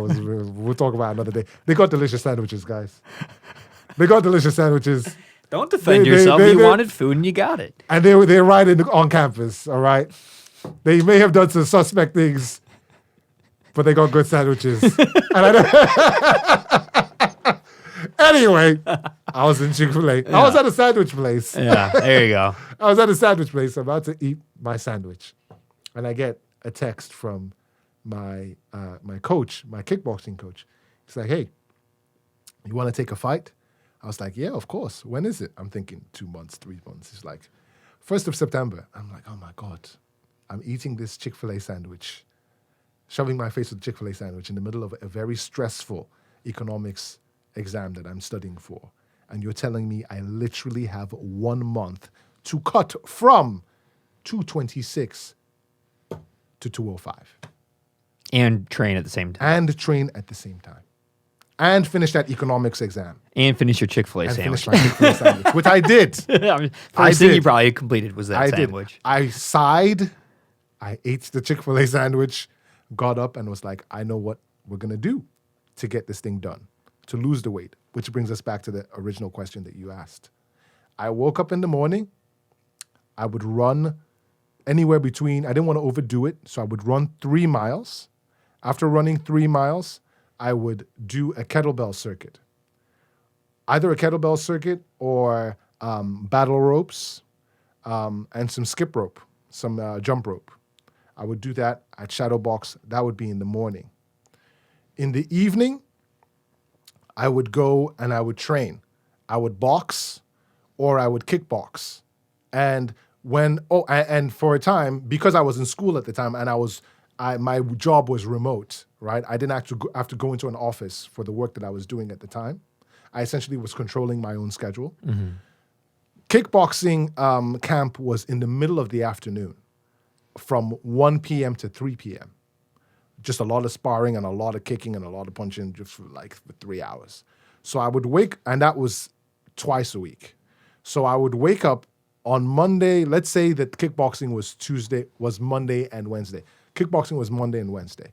So I'd wake up in the morning. I'd run those 3 miles. I'd do the kettlebell training. That's from the hours of maybe 5 a.m. or 6 a.m. all the way through to maybe 8 or something. Shower, relax, whatever, do my work. 1 p.m. to 3 p.m., I'd be back in the kickboxing gym on Monday and Tuesday. I'd do that on Monday and Wednesday. On Tuesday and Thursday, I would do the same thing. I would just run the miles and do the kettlebells, but then in the evening, I would go to the boxing gym and I'd throw punches. I did not lift a single, except from the kettlebells, right? I didn't lift a single weight. Because you wanted to lose weight. Because you didn't want to build muscle. I didn't want to build muscle. I just wanted to tone muscle and to lose weight. I didn't do it. And diet, all I ate, I didn't even eat red meat. I ate fish, I ate shrimp, and just a lot of rabbit food. Just a lot of lettuce, man. A lot of greens. If it wasn't green, I wasn't gonna eat it. No carbs. Well, you know better than anybody that all weight controlling and weight up and down is diet. It's diet. It's always diet. It's diet. What you put into you comes out. You can box from morning till night. It's not gonna matter. You can lift weights from morning till night. You can run around the globe. If you're eating hamburgers and fries and Chips milkshakes and sodas, all that, nothing is going to happen, especially if you have a slow metabolism like I do. Nothing is going to happen. If you're one of those people who's blessed and you have a fast metabolism and you can eat coffee cake and not see it on you the next day, God bless you. Great. I guess you can do that. You know what I mean? But for me, who I have a slow metabolism, it means no carbs, no rice, no pasta, no nothing. It's just leaves, just greens, and high-fat, meats. Yeah. But not so high that's like steak. You don't want red meat. If you're cutting weight and you have a short amount of time to do it, for like life maybe, but like for a fight, just salmon, shrimp, chicken. That's what I mostly eat. Yeah. Yeah, fish, chicken, vegetables, yeah. Yep, and that's it. And within that month, from the time I was eating that Chick-fil-A sandwich at the end of June to the 1st of September, got on the scale, 202. There you go. I cut from 226 to 202. And you had the weight to lose. Like when you're that big, it's different from being like, if you were like 190, trying to get down like 170 at your height, you'd be like, this is impossible. Yeah. But when you have the extra weight to lose and you do that diet and that workout regimen, the cardio, the weightlifting, the boxing, the punching, it's so much cardio. It's a lot. You're probably dropping almost a pound a day. You know? Pretty much. Yeah, pretty much. Pretty much. I mean, the only thing I would say if people are listening to this and they want to do something like that, number one, don't do that. Don't lose a pound a day. Don't do that. No. It's not, I don't recommend it. It's not a healthy way to lose weight. Number two, if you do have a fight coming up and you want to do something like it and you kind of have that regimen that I had, you need to have some carbs right before you go into the kickboxing. Right before, you can fast in the morning and you can do your kettlebells and your running and your battle rope and the skip rope. You can do all of that fasted. But when it's time to hit pads in the afternoon and spar other human beings who are trying to hurt you, have an apple before you go in there. So if you could recommend good carbs, something with natural sugars. Of fruit. Yeah, fruit. Have an apple with some peanut butter, have some pineapple or whatever. Something. You know, if don't have a burger. Don't have a burger. But you do need carbs before you go in there. That's the biggest misconception is the carbs. There's better carbs than other ones. Yes, there's better carbs than other ones. Yeah, it's okay to have carbs, it's but okay there's better to have them. Versions of them. Exactly. There's better versions of it. Exactly. Even vegetables. You'll get carbs out of vegetables. Vegetables are carbs. Yeah. It's just not starchy, carbs like that. Yeah. So, like I would have, during the first week, I didn't have any carbs. Before going into the kickboxing, and I was like, oh my God, I'm dying. And my coach was like, please eat an apple before you come in. Please eat an apple. He's like, please eat some carbs before you come in here because we're going hard, as you know. I was like, And so I started taking a little bit of carbs before. But outside of that, none of that. When were you studying for this test you were talking about? You had a month for this economics test. For the econ test, it was a week before. It was like right at the tail end of June. Yeah. So the last week of June, when I found out about the fight, I couldn't train. All I could do was do the morning. I did the morning stuff. I didn't go into the fight gym until after the exam. So it was the last week of June. So maybe on the first day of the last week of June, I found out that I had the fight. That's when I was eating the Chick-fil-A. Yeah. Right? Yeah. The next day, I put on sweats and everything, and I went and I started doing the morning regimen, which is the 3 miles plus kettlebells or battle rope or skip rope. You're lucky it was summer. I was lucky. It's good time to lose weight is summer. I actually didn't, even then, even if it was in summer, I didn't do it outside. I went into the gym to do it. Okay, I thought you were running outside. I went into the commercial gym at the time. I went it. there to do it. Got you know, a treadmill. Something about summer, though, it still motivates you. Yeah, yeah. It's just nice out. It is nice. But then also people would have been looking at me funny, like, why is this guy wearing a hoodie? When it's 90 degrees when out it's 90 in Chicago. degrees outside, you know. So it was good that I was in the gym. People didn't look at me funny. Actually, they still did. They still did, but like, whatever. It reminds me when I was in high school, the wrestlers would always be walking around with extra clothes. They'd sleep with garbage bags on. They had a spit bottle. Yeah. I found it to be a little inhumane. I think it is inhumane. I was like, what are you doing? Yeah. Be a kid. Yeah. Why are you doing this? I think it's inhumane. It's At a certain point, the garbage bag, if you have a sauna suit on, okay. Garbage bag, I think that's I think that's bad for you. Yeah. I think it cooks your insides. Yeah, your body needs to breathe. Yeah. Your skin needs to breathe. You need a suit that was made for it. Don't Yes. just put on garbage bags. You're going to cook your insides. Yeah, the plastic is not good. It's not good. Not good at all. Don't do that. Don't do that. That's intense. You have a very unique and impressive work ethic too. How did this affect your personal life? Like doing all that working out, the training, school, education, you're far from home. What's going on inside your head? Like, with, a partner, friends. Yeah, are they non-existent for that month? You know, it's You know, they got to be patient with me. You know, it's really what it is. You just got to be patient with me, but they understand. You know what I mean? It's good things. Yeah. When you're busy for good reasons, especially when it's a short stint. It's not like you're CEO of some Fortune 500 company and you're gone 7 days a week, 16 hours a day for years. Yeah. It's like, it's just 1 month. Yeah. I'm going to be going crazy for 1 month. Oh, yeah. Please respect that. It's because I'm working on my M.B.A. Exactly. You know, which is a hard thing to do. Yeah. And I'm training to become a fighter, something I've been doing my whole life. Exactly. Two things I love and passionate about. Yeah, the people in your life should respect and if they be don't okay with understand that, then you're not supposed to be hanging out with them. Yeah, they're not right for you. As a friend, as a companion, as a partner. Yeah, as a partner, especially. You know, they don't understand that. Sorry, bye-bye. Yeah, yeah. You know what I mean? and you to them. If they're, it goes both ways. If they're studying for something, if they're doing something, whether it's a band, creative work. Exactly. You gotta be equal with that. Exactly. That balance you mentioned earlier. Yeah. That's that what balance. it is. You got to be able to, you know, your partner, your friends, and your family, they need to have things that they're doing. You need to be able to respect those things that they're doing. You got to have things in your life that you're doing. They have to respect what it is that you're doing. You know what I mean? Mm-hmm. You shouldn't be with someone, right, if the defining thing about them is that they are with you. Yeah. That should not be the case. No. They should have a thing going on. Yeah. And when it's like that, it's all gravy, man. Mm-hmm. It's all good. You know what I mean? So same thing with your friends. Yes. You don't have animosity towards each other. Yeah. There's no jealousy. Exactly. It's not a competition. Yeah. I love that about when my friends try new things or they want to move somewhere to accomplish a job or schooling. I'm all for it. I never want to be like, no, don't leave me. It's like, no, I don't. Yeah. I want you to succeed. I don't need you like in a selfish way. I love certain people. I need them as a person in my life because I get a lot of nourishment and positivity and love from them. Mm-hmm. But I get more satisfaction seeing them satisfied, seeing them accomplish goals. Going places. Exactly. You know, even if I don't see them for a year, knowing they went to that city, they got that job, they finished their degree, they're doing cool stuff. That means more to me than them. Oh, I get to see them every day and we get to watch the game. It's a very selfish thing. Yeah, it is. You want people to prosper in any way. There's no wrong way, but something. Mm-hmm. Anything. Exactly. There's no rules to it. Yeah. You know, and it's not a competition just because you went here and I went here, or you did this fight and that person did this fight. Exactly. It's relative to who you are and what you're capable of. 100%. You're clearly capable of some extraordinary things when it comes to fighting.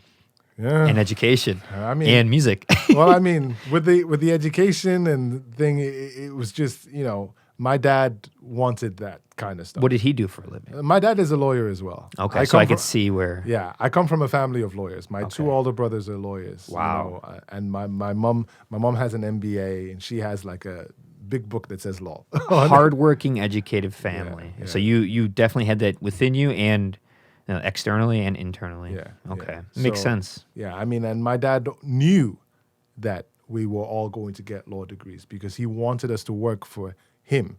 Oh. He wanted us to work for him. You know. How does that make you feel? Are you okay with that in hindsight? At first I was, look, man, when I was growing up, I wanted to draw. I drew all the time. I was a very, very good pencil artist, and I wanted to work in Hollywood. I wanted to, and in the video game industry, I wanted to do concept art. I wanted for games and movies. Street Fighter, man. Yeah. You know, I wanted to do all that stuff because I'm really into movies. I'm really into movies, and at the time I was really into animation, and that's what I wanted to do. But you know, I come from a developing, they call it developing now. Back then we used to call it third world country. I come from a developing world country, emerging economy country. And, my father was like, nah, if I'm paying for you to go to America, you're going to get a law degree, So when I came to America, I started off with, there's no law degree as an undergraduate here in America. Right. You have to take something that is not law. Yeah. So I took I got a pre-law degree with an emphasis on political science and philosophy. So that's what I did. But my minor was studio art. Nice. You see what I'm saying? Yeah. So I went, in fact, the first time I came to Chicago was to show off my art. I went to Wizard World, I had no idea you were an artist. I haven't drawn anything in years. Oh, I was gonna say you should have brought some stuff. We could have put it up. I used to be like photorealistic. I was able to. That's draw, awesome. And I took all the classes. I was going to. That's what I think I was going to do. And I thought that, when I was in law school, that I would have time for all that stuff. But like I said, you have to make choices. You gotta make choices. Are you gonna draw? Are you gonna play drums? Are you gonna fight? All these things that they require time. So the drawing I haven't drawn in years. I haven't been able to. I don't have time. Well, the cool thing about doodling and drawing in a notebook is you can do it within time. You can do it while you're eating your sandwich. You could at Chick-fil-A while you're just waiting. You could. Just 10 minutes here and there. It's like writing poetry. It's true. I try to just slip poetry in there once in a while on my phone. Just write it here and there. It's true. Or reading. You don't have to read a whole book. Read a chapter. You read a chapter. Read 10 pages. These are facts, man. They just add up. It just takes time because when you have that mindset of you want a lot of something, you want to be the best at something. It takes more than just 5-10 minutes. Yes. You were doing those 2-3 hours every afternoon at a kickboxing or boxing. Kickboxing, that's time. You wish you could do 2-3 hours in the afternoon of just drawing, looking out your window at the skyline. I am that sort of person. That is one thing that I have noticed about me.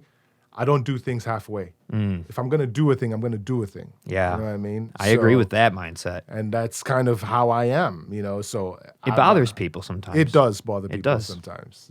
It really does because to them it looks like you're biting off more than you can chew. So they give you a certain, they look at you a certain way. To you, you're not biting off enough. So you get harder on yourself. And it kind of bothers people because I think two things. Either they might be jealous that they see that you're doing something that seems above and beyond. Yeah. And not jealous in a malice way, just naturally, just kind of curious jealous. Yeah. Or it's the latter where they're lacking something and they're seeing your trajectory move forward so well and they're projecting. They're projecting some type of frustration. But that's the thing though, it's not a competition. You should put what you can into something and try to follow it through without comparing it to anything else. And you're clearly the type of person. Based on your upbringing, it seems like your mom and dad were very smart, but also quite hardworking. Oh, yeah.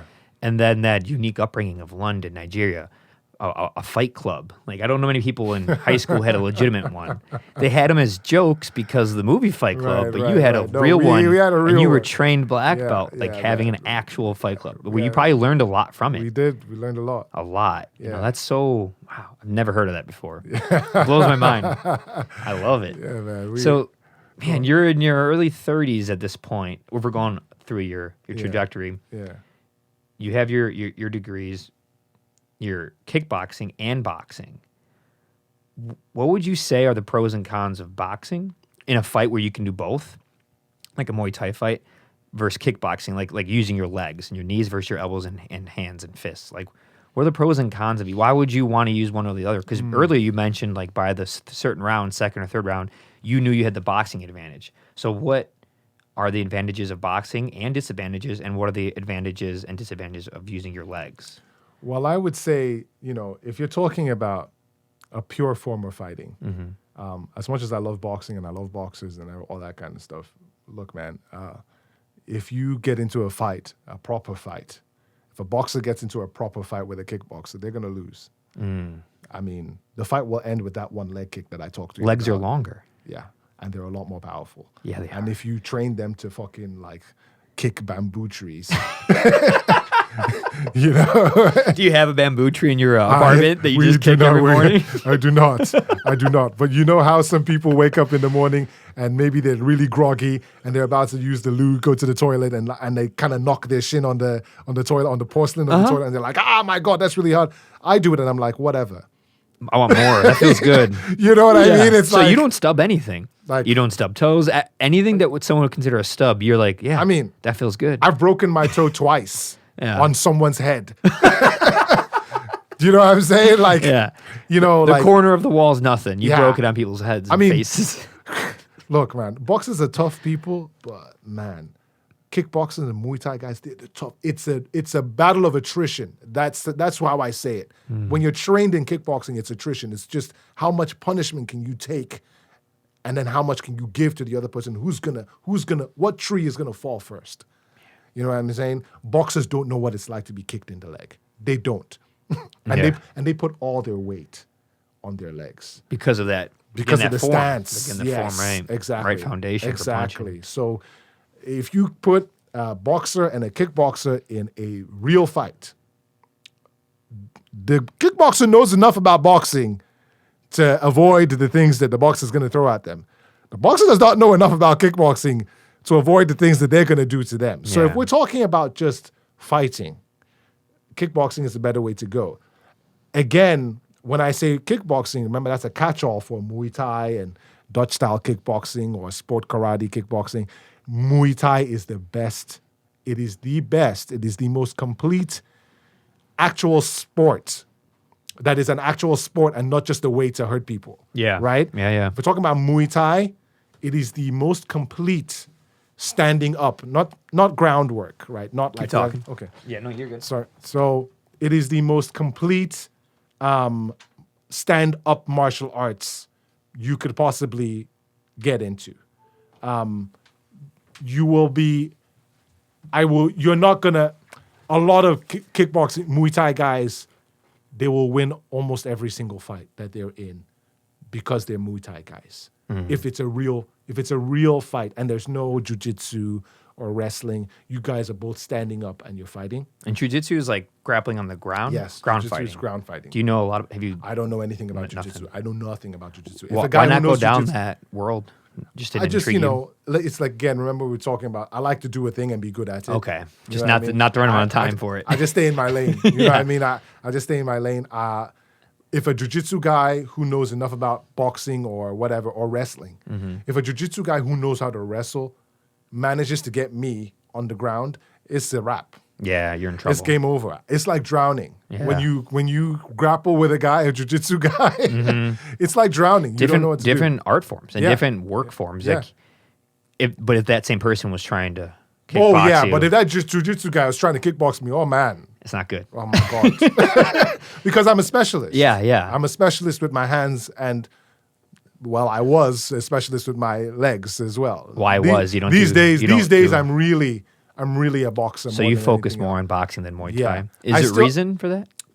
Number one, I just enjoy it more. Okay. Number two, it's more accessible. I'm part of a gym that's very accessible with boxing. My kickboxing gym is not as accessible because of my my schedule. My work schedule is mad. Yeah, you know? like today you're like, I gotta do stuff at 3. I still I'm got to like, do "It's stuff. Saturday." Like, I mean, I work every day. I appreciate you coming in for this. Oh no, it's all right, man. It's all good. It's fun. You know, Yeah. a bit of banter to come in, have a little bit of banter in here. It's all good. Yeah. No, that's that makes sense. You had to cut the fat off something in order Yeah. to keep going forward. Yeah.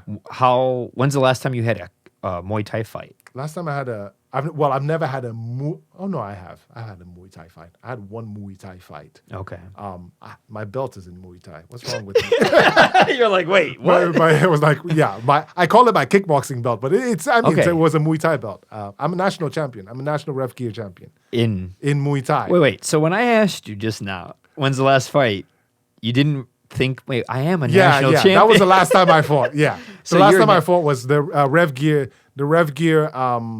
national champion. So they have 3 different classes. They have a class C, a class B, and a class A. The class A, professional fighters fight in that.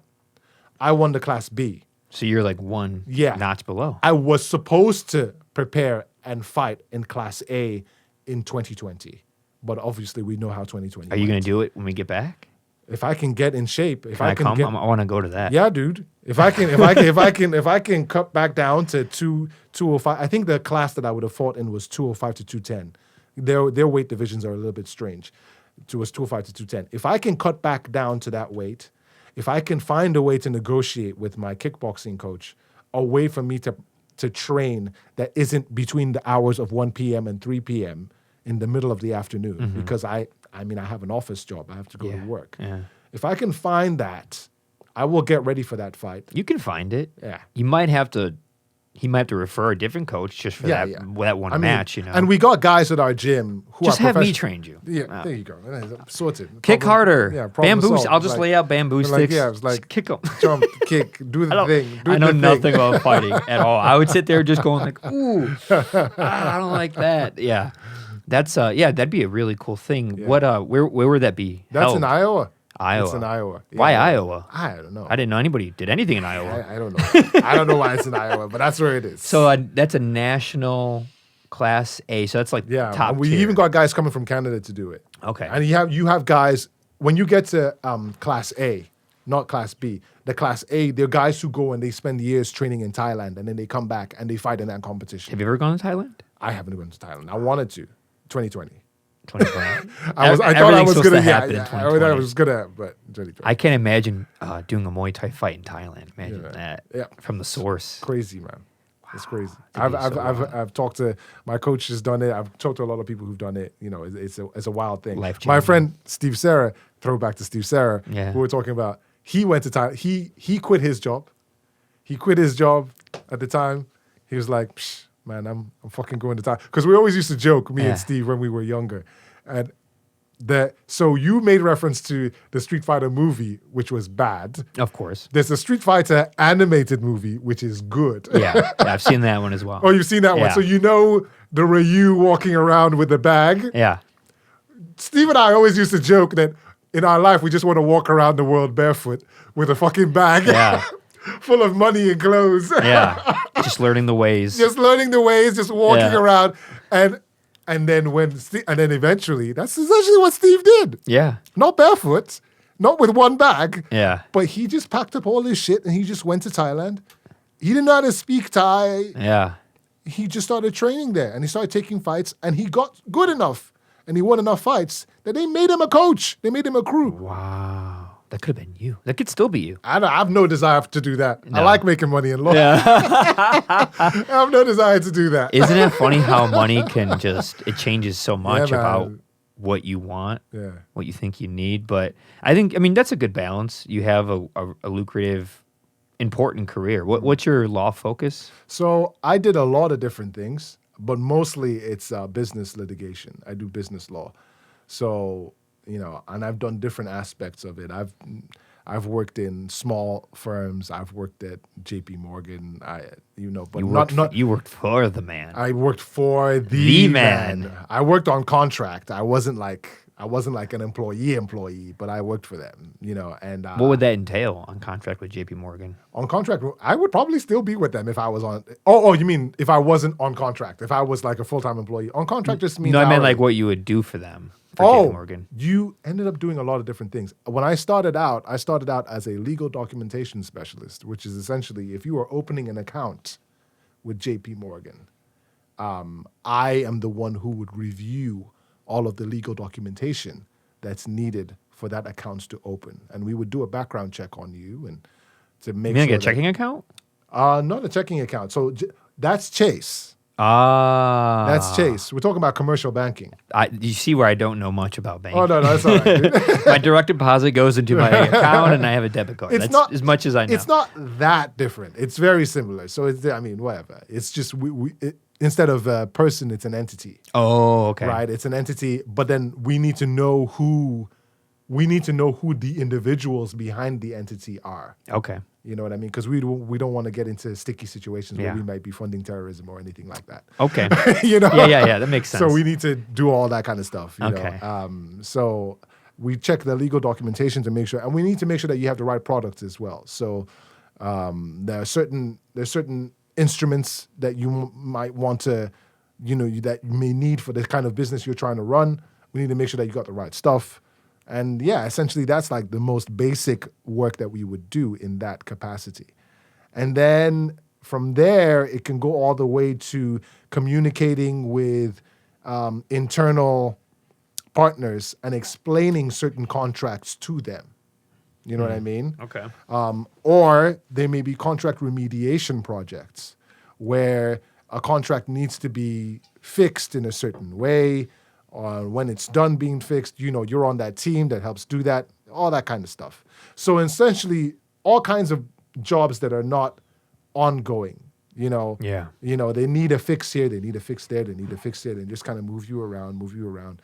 And that's kind of what I did for JP Morgan. And then after that, so before that, actually, we might as well talk about this stuff since we're talking about career. Mm-hmm.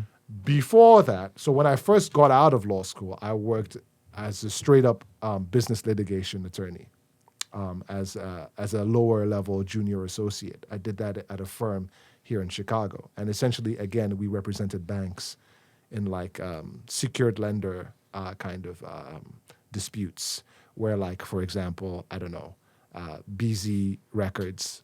DZ Records? DZ, sorry. That's totally cool. Me, sorry. That's all good. DZ Records. Yeah. I said BZ because your name's Ben. It's all good. DZ Records borrows, I don't know, $10,000 from JP Morgan to set up a studio. Mm-hmm. $10,000 isn't enough. So you go and you borrow some other money from Bank of America. When you borrowed the $10,000 from JP Morgan, they were like, okay, great. You can have this $10,000, but we want to make sure that you pay it back. We're going to take a security interest in all of your equipment, right? So all the equipment that you have, the camera, all that stuff, we're going to take a security interest in it so that if for whatever reason you default on your payments, we're going to come and we're going to collect all those things. Now I know why I didn't borrow $10,000 from JP Morgan. Don't borrow $10,000 from JP Morgan. I just slowly been building this up with not doing that. Slowly, it's probably the way to do it. Yeah. Just because things go wrong. Yeah. But then you remember you also borrowed $10,000 from Bank of America. And Bank of America also wants a security interest in something that you have. So they were like, we want to have a security interest in all that same equipment that JP Morgan already has a security interest in. You default on your loans. JP Morgan's like, okay, I'm coming to collect all that equipment. Bank of America's like, hold on a second. We have a security interest in all this stuff as well. We're coming to collect this stuff. And then there's now a battle between JP Morgan and Bank of America as to whose security interest is senior to the other one. And JP Morgan was first in time. Let's not get into law. I don't want to bore everyone to death. But if JP Morgan is first in time and they have a superior security interest, how much do they get and how much does Bank of America get as a subordinated interest in all that stuff? But anyway, so I did that first. That's where you come in. We're the guys who litigate You would have to fight their best fighter. Exactly. We would have to fight. You would fight. Yes. Takes They would send me. So let's say I was the firm that worked for JP Morgan. They would send their best guy from Don't you Bank wish of that's America, how we did it? And we just duke it out, man. You guys just go to the bank lobby. You take your ties off. We take the ties and you use the hand wraps. Take off your glasses, and winner gets the superior interest in the superior interest in all the collateral. No, instead you have to sit in a courtroom and hand out papers, and everyone has to use $10 words, and then yeah. Isn't that funny? We went from literally fighting in the jungle and the savannas to just fighting in a room with fluorescent light bulbs. Yeah, man. And fancy ties with documentation. It's the same thing. Everything is adversarial, man. It's the same thing. It's all the same thing. One is a little bit more. I'd rather get punched in the face than someone take thousands of dollars from me because I made a mistake. 100%. Yeah, man. Just punch me in the face. Let's get this over with. I take that instead, man. Oh man, that's a really interesting dynamic. Like doing that for a career, playing the music, having that artist brain that you inherently had when you went to college, in Grand Rapids, and then also being this fighter. Yeah, man. I never thought that I was that guy. Pulled in all these different directions. I never thought that I was that guy who would care about priority interests or how to help people form corporations or anything like that. I didn't know what corporations were when I was into music growing up. I didn't know. My dad was a commercial lawyer. I didn't know what my dad did when I was growing up. I didn't get it. I was like, he's a lawyer. He doesn't go to court. Like, what's going on? What's going on? Like, I didn't get it. But then when I went to law school, and when I got to law school, I didn't go to law school because I wanted to go to law school. I only went to law school because my dad said I had to go to law school. What's that like? I mean, if you could be honest about it, if you don't mind me asking, because I know friends, not to cut you off, I know people who have been in that situation. I was very loosely about it. My parents were more like, they wanted me to do certain things, but they weren't very pushy. They just kind of were guiding, like, go to college and like find something like to do, but make sure it's like lucrative and like more feasible, not something in the arts. And I was like, I'm gonna do the arts, and I did the arts, and I'm glad I did. But it's probably because I put so much into it that it ended up working out better than it could for some people, and I'm fortunate for that. I also had the right situation where I had a house to stay in while I was going to college. All these things accumulate. You're not really that great at something. You usually have a lot of things in your favor to accomplish things. And like in your case, you had parents who were educated and had a good background. So like they were a good foundation for you. Even though you might have been from a developing country, you still had that foundation. Yeah. But at the end of it, I didn't have parents who were like, you can't do that. And if you do this, and that. Yeah. And I did what I wanted anyways. And I went to art school for a blessing. Undergrad and graduate school. And it's a real blessing. I winged it. Yeah. I definitely had to do it on my own, with the loans and stuff. But like I still was able to pull it off. And they didn't stop me. They were a little sketchy about it, a little worried, but I was like, I can't not do what I want to do with my life. Right. Like I don't know any other way, So you wanted to do art and fighting, right? Something like that. Well, not the fighting was just like a thing secondary that I did. Stuff. Yeah, a hobby. Yeah, but I would have loved if I could have done concept art for like Sony Santa Monica Studios, who makes the video games. I would have loved to. If I could have done stuff for, I don't know, Naughty Dog Games or anything like that, like all these different video game companies and things like that, would have been fantastic. I did the art for them, the concept art for them, or I did the concept art in movies at movie studios. That would have been great. That's what I wanted. I wanted to draw comic books too, graphic novels, like grown-up comic books. You know what I mean? Or and that's what I would have loved. Maybe even draw children's books as well. But my dad said, you can do that as a hobby. Yeah. It's like you need to go and you need to do the thing. So when I went to I didn't know nothing. I just do, but as Nigerians we do what our parents tell us to do. All right. You know what I mean? We're very indebted to them. Yeah. Because they sacrificed a lot of things just for us to be where we are. Yeah. You know what I mean? And even if you forget that that's a thing that you're supposed to do, our culture just is like, you just don't say no to your parents. Yeah. So that's kind of where my mind was. Which sucks because parents are humans. Yes, and not all humans are right. Humans. Not all humans are right. Remember, it's only when you get older as a Nigerian that you realize that. Yeah. You don't realize that your parents are humans until maybe you're like 25. They're about aliens until you're 25. And then they're aliens that know everything. Yeah. These aliens are quite smart. They are. They are. Well, I mean, they got me to a certain point. Yeah. But they're still people. People make mistakes and they have their biases and they have their misconceptions 100%. About existence and it happens. And also in my mind, I was like, I consider it a way of paying off all this money that you've spent on me as a human being to make sure I didn't die. Yeah. All the way through till even for an undergraduate degree that isn't the thing that you wanted, right? Now it's time to pay the piper, go do the law degree, So I studied for an exam that I didn't want to take. I got into a law school. I didn't want to go to law school. And the first year of law school was awful. It was terrible because I didn't want to be there. And I didn't know what law was about. I didn't get it. But in my second year of law school, when I took contracts, everything in a very shocking epiphany just made sense. Huh.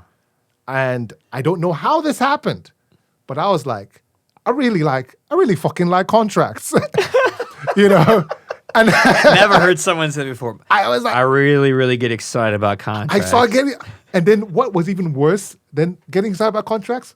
There's a class called Secure Transactions. Any of you lawyers out there who know, or even if you're not a lawyer, just fucking Google Secure Transactions. Secure Transactions is essentially what we were talking about with the whole security interest and stuff. I did Secure Transactions. I was like, oh my God. I really like secure transactions. Even lawyers don't like secure transactions. You see what I'm saying? It is a weird, weird thing. You know what it probably is? Maybe it's that creative brain you have. You found interesting ways to look at something, a different perspective. Maybe. Something that might seem mundane. Yeah. It isn't to you. Yeah, maybe that's I mean, what that's what art is. It's things that can be portrayed as mundane, but when you have that spark in your head, you can turn it into something that kind of goes in between it, you know, in between the lines. I think that's what it is. And what else could it be? And to that point, another part of being a lawyer, if you're a litigation attorney, is you writing the things to argue, writing the complaints to present to present your case, and writing motions. Okay, motions are essentially the things that you use to argue after you're past the point where it's like, okay, this is the thing that I'm complaining about. You know, a motion to dismiss somebody's claim. Like you came to my establishment, DZ Pizzas, right? and you slipped on ice, right? And you're like, motherfucker, I slipped on ice in your establishment. You owe me 50 grand. Yeah. And you write a complaint saying, I slipped on ice at Edirin's DZ Pizza establishment, and he was negligent in keeping this place frozen. He didn't clean it up. And that's why I slipped, and that's why I had to go to the hospital, and that's why I'm suffering from emotional distress because I fell and I slipped. Mm-hmm. He owes me 100 grand. Mm-hmm. That's your complaint, okay? And then I'm like, there's a whole bunch of different reasons why this is bullshit. I'm going to write a motion to dismiss this complaint, okay? There is an art to writing motions. Yeah. Okay. It's strict and like very, very proper, but there's a lot of little room here and there for the way you put words together, just the way you write a sentence. I'm a guy that I will just be like, no, this is the wrong word. No, a full stop goes here, a period goes here. No, this comma is in the wrong place. No, this citation should go here. It's like drawing. Yeah. Writing a motion is a lot like that. It's an art form. It's an art form. Strategic. It's strategic. Where are you going to put this part of the argument? How are you going to end? How are you going to conclude it? How are you going to make it so that when the judge reads this, it flows like a storybook. Yeah. It doesn't feel like work when you're reading.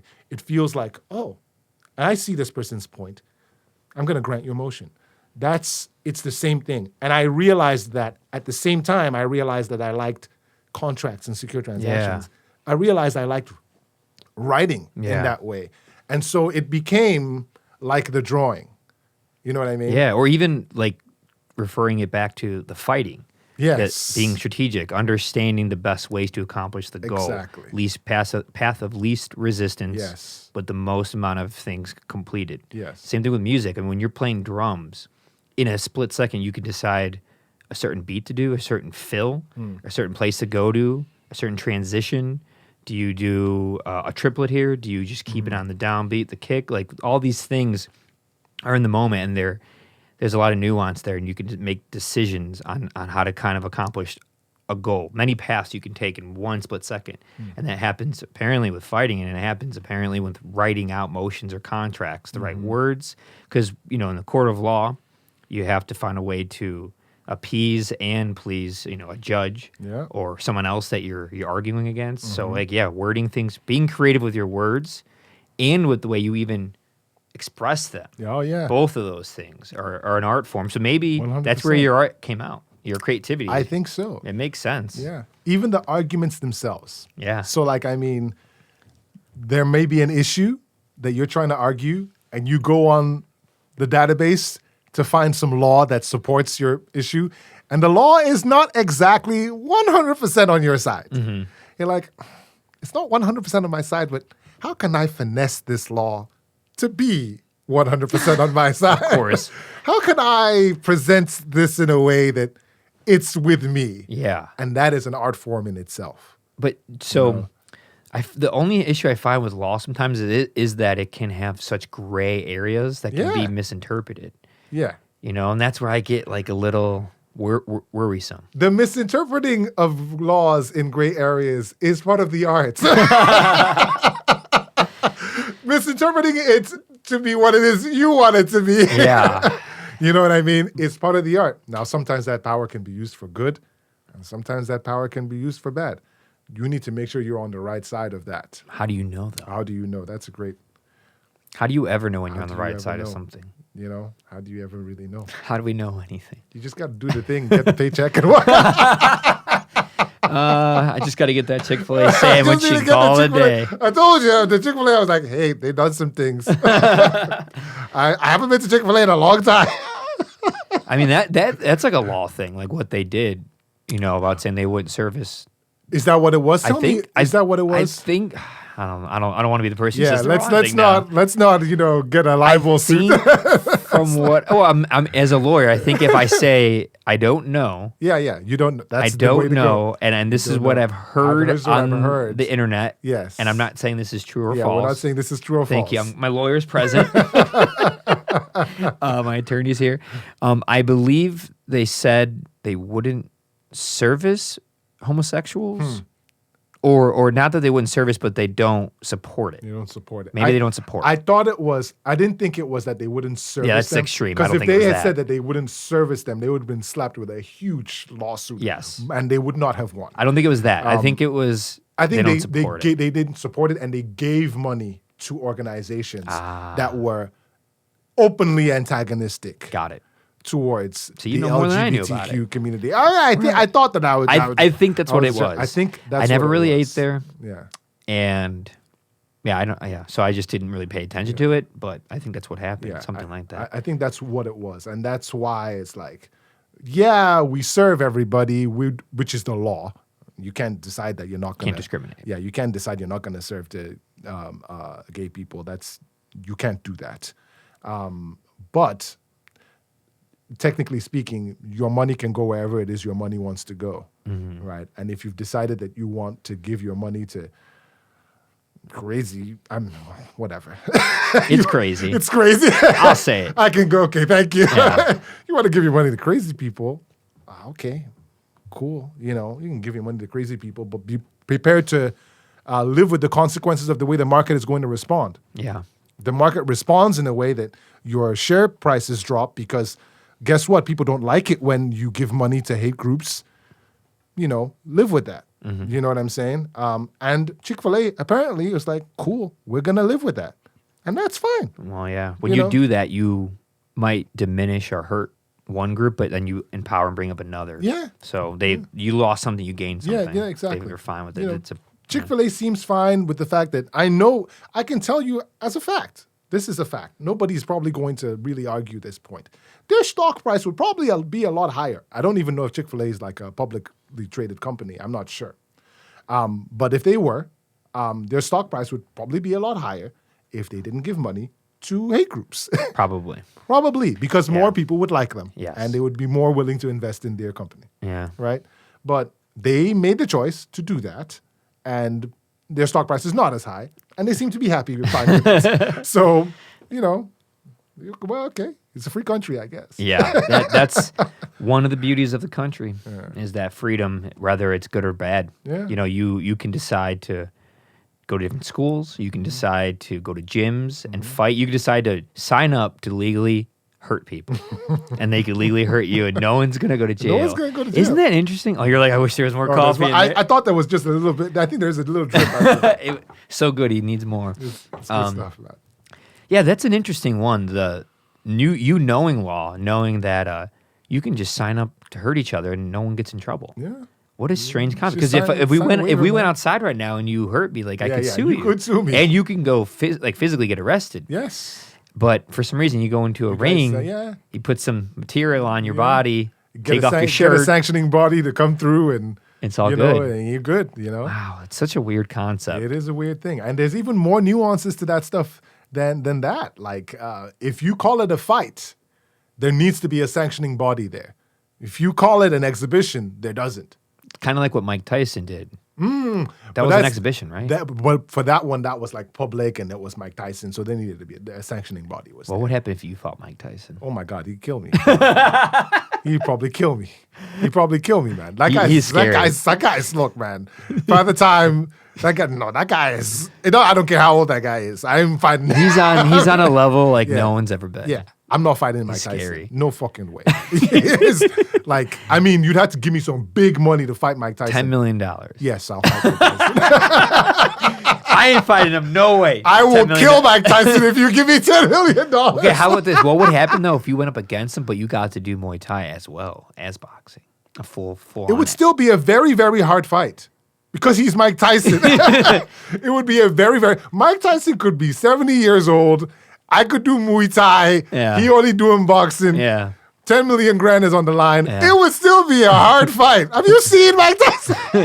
That man's scary. Oh my God. One of the things I love to do every now and then is I watch his old interviews, post-fight interviews. Oh, yeah. From when he was younger. He's got some wild ones. It's wild stuff, man. Oh, I yeah. broke my back. My back is spinal. I'm like... Oh man, what? I'm just like, oh my God, he's so scary. He's so scary. Yeah. When he's talking about Lennox Lewis, he's like, yeah, Lennox, I'm coming for you, Lennox. No, that man is. What are your thoughts on the ethics of fighting? Like, do you feel? Because that's a big problem people have. Like, well, it's like barbaric. Like, what are your thoughts on the ethical part of it? I mean, like. A lot of people come from broken or more low-income places, and they get into boxing as a way to maybe escape or just have some type of balance, some type of discipline, camaraderie, friendship. The coach might act as a father figure, all these things, and that is all good. But when it starts to be like you have to, in order to keep that and to keep that money, you have to like hurt yourself. Yes. You have to risk CTE. Yeah. You have to risk physically damaging your body, and it's only because of the position you are in life that you had to get into that because you're low income. You don't have any other options. How do you what are your thoughts on that? Well, I believe that everybody has a choice in this life, and we at the same time, while everybody has a choice in this life, circumstances have forced people into certain positions, and they had to make that. They nobody put a gun to their head. And especially in boxing, not so much in American football, because in American football, we're only within the past maybe, 10, 15 years are we really starting to understand the ramifications of running your head into somebody else. CTE. But in boxing, we always knew.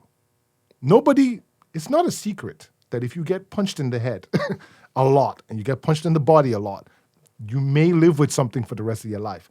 Muhammad Ali got Parkinson's a long time ago. You know what I'm saying? Yeah. We know when you sign up to box, I'm not even talking about when you actually get into the ring to fight under the bright lights on MGM Grand. Every time you get in the ring to spar, you are risking your life. Every time I go to the boxing gym to spar with these guys who are 250 pounds, 280 pounds, even guys who are 175, in the back of your mind, you know you are putting your life at risk. I may have headgear on. We may have 16-ounce gloves. Anything can happen when two pugilists, are going at each other with the intention to hurt, even in a controlled environment. Anything can happen. You cannot blame the sport of boxing for what happens when it happens, because the sport of boxing has given you something in return. You got to be careful, and you got to take care of yourself when you were in there. Number one rule, when you start fighting, you see a real fight, protect yourself at all times. That is the main thing. And The mindset is important. People would say to me that I'm kind of a defensive fighter, okay? And I feel like I'm a defensive fighter because when I started in martial arts, and the point of martial arts is not to go around hurting people, it's to defend yourself and to defend others. So when I box, also because I've had experiences where somebody kicked me across an auditorium or somebody threw a knee into my stomach, I don't want to get hurt. So I'm always calculating and I'm reading you. You get what I'm trying to say? I still can't believe you got kicked in the chest and thrown across. Oh, yeah, I did. Yeah. So I'm always calculating and I'm reading you. And the majority of the first part of the fight, of the sparring session, whatever it is, I'm blocking and I'm following that rule. Protect yourself at all times. How can I be defensive and protect myself against this guy's body shot, against this jab, against his right hand? Can I do that if it's Muay Thai? How can I time his kicks so that I can check them at the right time? I'm doing that because I also know nobody's paying me to do this. My number one priority when I get out of the ring is to make sure that I come out the same way I was when I got in there. I don't mind losing rounds by somebody who's wailing on me if I am in one piece when I walk out. Protecting yourself. Protecting myself. That's the main thing. But once I find out how to protect myself and I see the holes in your game, I'm another thing, a good defense, a good offense is a pretty good defense. Mm-hmm. There's some guys that the only way to keep them off of you is you gotta show them what it is. Where does that come from? That because you're a defensive person, you're obviously a very kind person. Where does that aggression, or is it aggression? Yeah, it is aggression. Rage, where does it come from to aggression. Want to hit somebody? It's not aggression. It's like I just like teaching life lessons. That's the way you justify it. That's the way I always. This punch to your temple is a life lesson. It's just a life lesson. That's just the way it is. And I think a lot of the guys in my boxing gym were like that. You know what I mean? You know, when we, all of us together as friends in our sparring group, our fight team, if you will, at the boxing gym and even at the kickboxing gym, it's all banter. It's all cheeky banter. We're all talking. It's nothing. Wow, wait, hold on. So much English just came out. It's all cheeky banter. No talking. It's like we're just razzing each other. That was great. It's been coming out in tinges, but that was the most English you've sounded today. All right. Yeah, I love it. Because you were talking about the car. When you said born in England and Nigeria, and then once in a while you just hear it. Yeah, it's subtle. Well, yeah. No, I'm every now and then. There's some things that have to be said a certain way. Yeah, exactly. That? I think that's what Let's it was. Let's just put it that way. Yeah. Some things have to be said a certain way. I liked it though. Sorry, back to what you were saying. So, but we're all it's all playful, up until we get in there and we have to start throwing leather, right? But even when we're doing that, we're taking care of each other, right? But then when some fellow comes in who thinks he's king shit, and it's like, oh, I'm this strong and I want to fight people and everything. We're just like, nice. You're like, thank God. We're like, nice. That's the life lesson you're talking about. Yes, and we're just excited to humbling teach this. People. Yes, it's about humbling people. It's about putting people in their place. Letting them know that, look, man, on any day somebody else can beat you.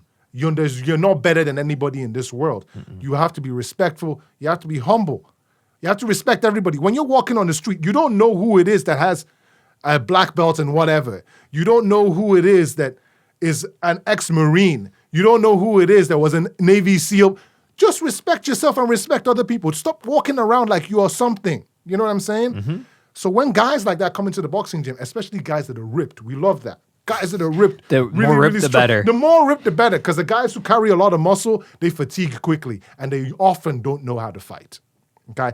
Bodybuilding guys who would often, most of the time, I'm not saying all the time, but a lot of times, they don't know how to fight, number one. Number two, they fatigue quickly because the lactic acid and all that big muscle, they seize up and they get tired. Mm. Us, we're ready. We'll let them throw their punches in the first 30 seconds of the round.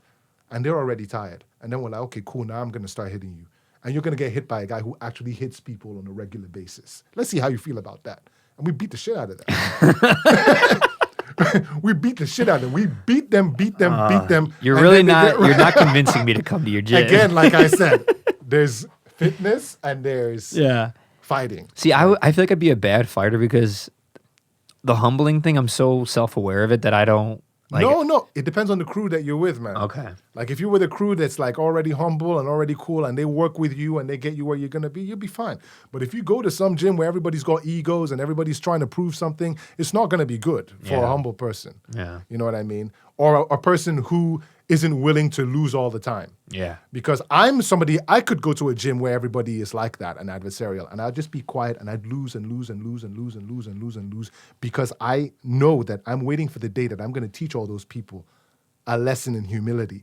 I would just keep losing. I'd lose for a year, I'd lose for 2 years, and then when it was time, I'd get back in with those people who had been beating me up and I would fuck them up in a very serious way. And then I would like... You play the slow game, huh? Slow game. And I'll spit on them when I'm done. I'd be like, yeah, fuck you. And I would not be nice because me being malicious like that at the end is part of the life lesson. It's part of the life lesson. If you're going to be like that, guess what? Life will going to do something to you. Yeah. You know, karma may not exist, but I will create it for you. That's a good bumper sticker. You know what I'm saying?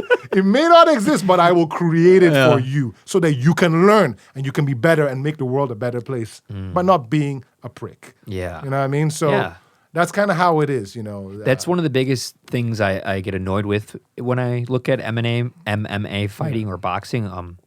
The top dogs, the ones that are very arrogant, and they're not doing it from that humbled. What's up? Conor McGregor. Yeah, Conor McGregor. There's a lot of people who you're just like, what is it? Maybe it's for the show, the showmanship, and they know they got the money and they have nothing to lose because they have the money and the fame and the notoriety. I don't know what it is, but in any sport, when I see it in the NBA and the football, I go like, okay, this is my perspective. So there's nothing against anyone who plays sports or who is a professional at it, but I go, okay, you're already getting overly paid to do this sport, a sport that most people see as an activity or a hobby they do growing up as kids that they sign up for at the local park district, but now you're making 10, 50, $100 million doing it. So maybe you should like take it down a couple notches and stop pretending like you actually matter because you don't. Because you don't. Because you're just an extracurricular activity we watch on a Saturday night. Yes. While we're bored, while we finished our work. Yes, while we finished our work. We actually did work that keeps this economy going. Yes. That's just me. Exactly. I feel the same way. Okay. And I mean, there's certain room for it. Yeah. You know what I mean? Yeah. There's certain room for bravado that I enjoy, you know. But at a certain point, these athletes, whether they be combat athletes or whether they be, you know, regular sports athletes, if you don't realize that you've been put in a position to do something good, you know what I mean? Like, what do we, you know, I don't care what you're doing. You are just a guy who runs across a field. You are just a guy who jumps really high. And because we can advertise while you jump high and you kick a thing, and we can put little logos on your jersey and sell them later on, that's why you have all this money. You need to realize that that's the fact. But if you are somebody who does something, you've been put in that position and you do a thing outside of that, like LeBron James, you give to communities, like the late, great Muhammad Ali, who did things after he got his money. The guys who do it now, there are lots of guys who donate. You know what I'm saying? Yeah. All these things. If you are arrogant in your ability to do that sport, I don't care. I got it. I see what you're saying. You see what I'm saying? Yeah. Because you aren't just a guy who jumps. You see what I'm saying? Yeah. You aren't just a guy who kicks or whatever. You are doing a thing outside of what it is that is good for our world. Yeah. You know, you're not just a means for people to advertise mobile phones or whatever. Yeah. You know what I mean? You're doing another thing. But if you don't do any of that, you keep all of your money to yourself and you go and you're bravado and you're being braggadocious about your skill that isn't really a life skill, then yeah, I'm on the same page as you. I'm like, fuck this guy. Yeah. Get the fuck out of here. What are you talking about? Yeah. You know what I mean? So that's kind of the way that I see it. I always try to remember that some of these guys, if you're talking about your boxing or whatever, and you're like, yeah, I'm going to beat this guy up, I'm going to do this and that, and you're being braggadocious about your skill set, you know what I mean? That's fine. I don't mind. You know, that's all good. You're confident in your ability and all that kind of stuff, but what else are you doing outside of that? You know what I mean? You're entitled to do that, but don't think because you can punch this guy really well or you can shoot this three-pointer really well, that is the reason you are better than me. You're not better than me because you can shoot a three-pointer. That just happens to be our form of entertainment, and we advertise around it. Yeah. That's why you have that money. You don't have that money because you're harder working than me. You don't have that money because you're smarter than me. That's just your thing that you do, and it turns out that in order to sell McDonald's, we need you to do that. Yeah. You know what I mean? So yeah, I mean, the same thing goes towards because I don't feel this way just about athletes. To be clear, I feel this way about musicians, about artists, about actors. Well, musicians is even worse for me. Don't even because that's close to home for me because that's what my life's about. And when it comes to the musicians that make this much money or that much money, I can't do it when they're worth $200 million. I'm like, what about all the amazing musicians on the bottom? Yeah, this pyramid, and they're just the Kanye West, the Beyonce, the Taylor Swifts. They're just getting hundreds and hundreds and hundreds of millions of dollars. And no, I'm not impressed when they do other business and ventures because they have the money to sit on, to try out stuff and make mistakes. You know what? It's not that hard to make more business when you have $100 million. Yeah, man. It's just not. Kanye, man, I'm going to start a war with Kanye right now on this thing, man. Like, there's certain things. I remember, I won't get into it too much, but I remember that album that came out, Yeezus, when Yeezus came out. And everybody was like, oh my God, this album is like, it's so cutting edge, it's so great. He's doing such avant-garde shit. You know, the shit he's doing is so and I'm like, oh. I listened to the sound of the record and I was like, there's this band called, what are they called again? I forget the name of the band. I'm blanking now. They're an industrial hip hop band. They sang a song called Guillotine. Do you know it? Mm-mm. Come on. I'm gonna use my phone. Yeah, because I need to know. I don't know why I'm blanking on the band. Yeah, use your phone. Use that tool. Yeah, we talk about it all the time. Guillotine, and then I'm gonna say song. Death Grips. Death Grips. Yeah, I know Death Grips. Death Grips. Yeah. Death Grips and other bands like them already were pioneering the sound that was in Yeezus. Okay. Essentially, Kanye West was not doing anything that people were not already doing. It just was Kanye West that was doing it. And because people in general don't open their minds to listen, to explore, they're not curious about music that is not being played on the radio. When they hear it, because they are not curious about listening to things that are not on the radio, they think, I've never heard anything like this before. This is avant-garde. I'm going to give this 5 out of 5 mics on the source or whatever. It's not. Death Grips was doing it before he was doing it. And other contemporary people with Death Grips they had that same industrial sound before Kanye West released Yeezus. So if you're going to praise Yeezus the way that you are, you better give credit to bands like Death Grips as well. And Death Grips also, the thing about Death Grips is, it wasn't just the sound. Death Grips understood there was a meaning behind it, right? With Death Grips, they were able to do a thing that was punk rock. Death Grips is not a punk rock band. They rap, and there's an industrial sound behind it. But the ethos is punk, in that they do their own shit. It's punk and it's avant-garde. In that, like, they'll have a show and they just won't show up. They just won't play.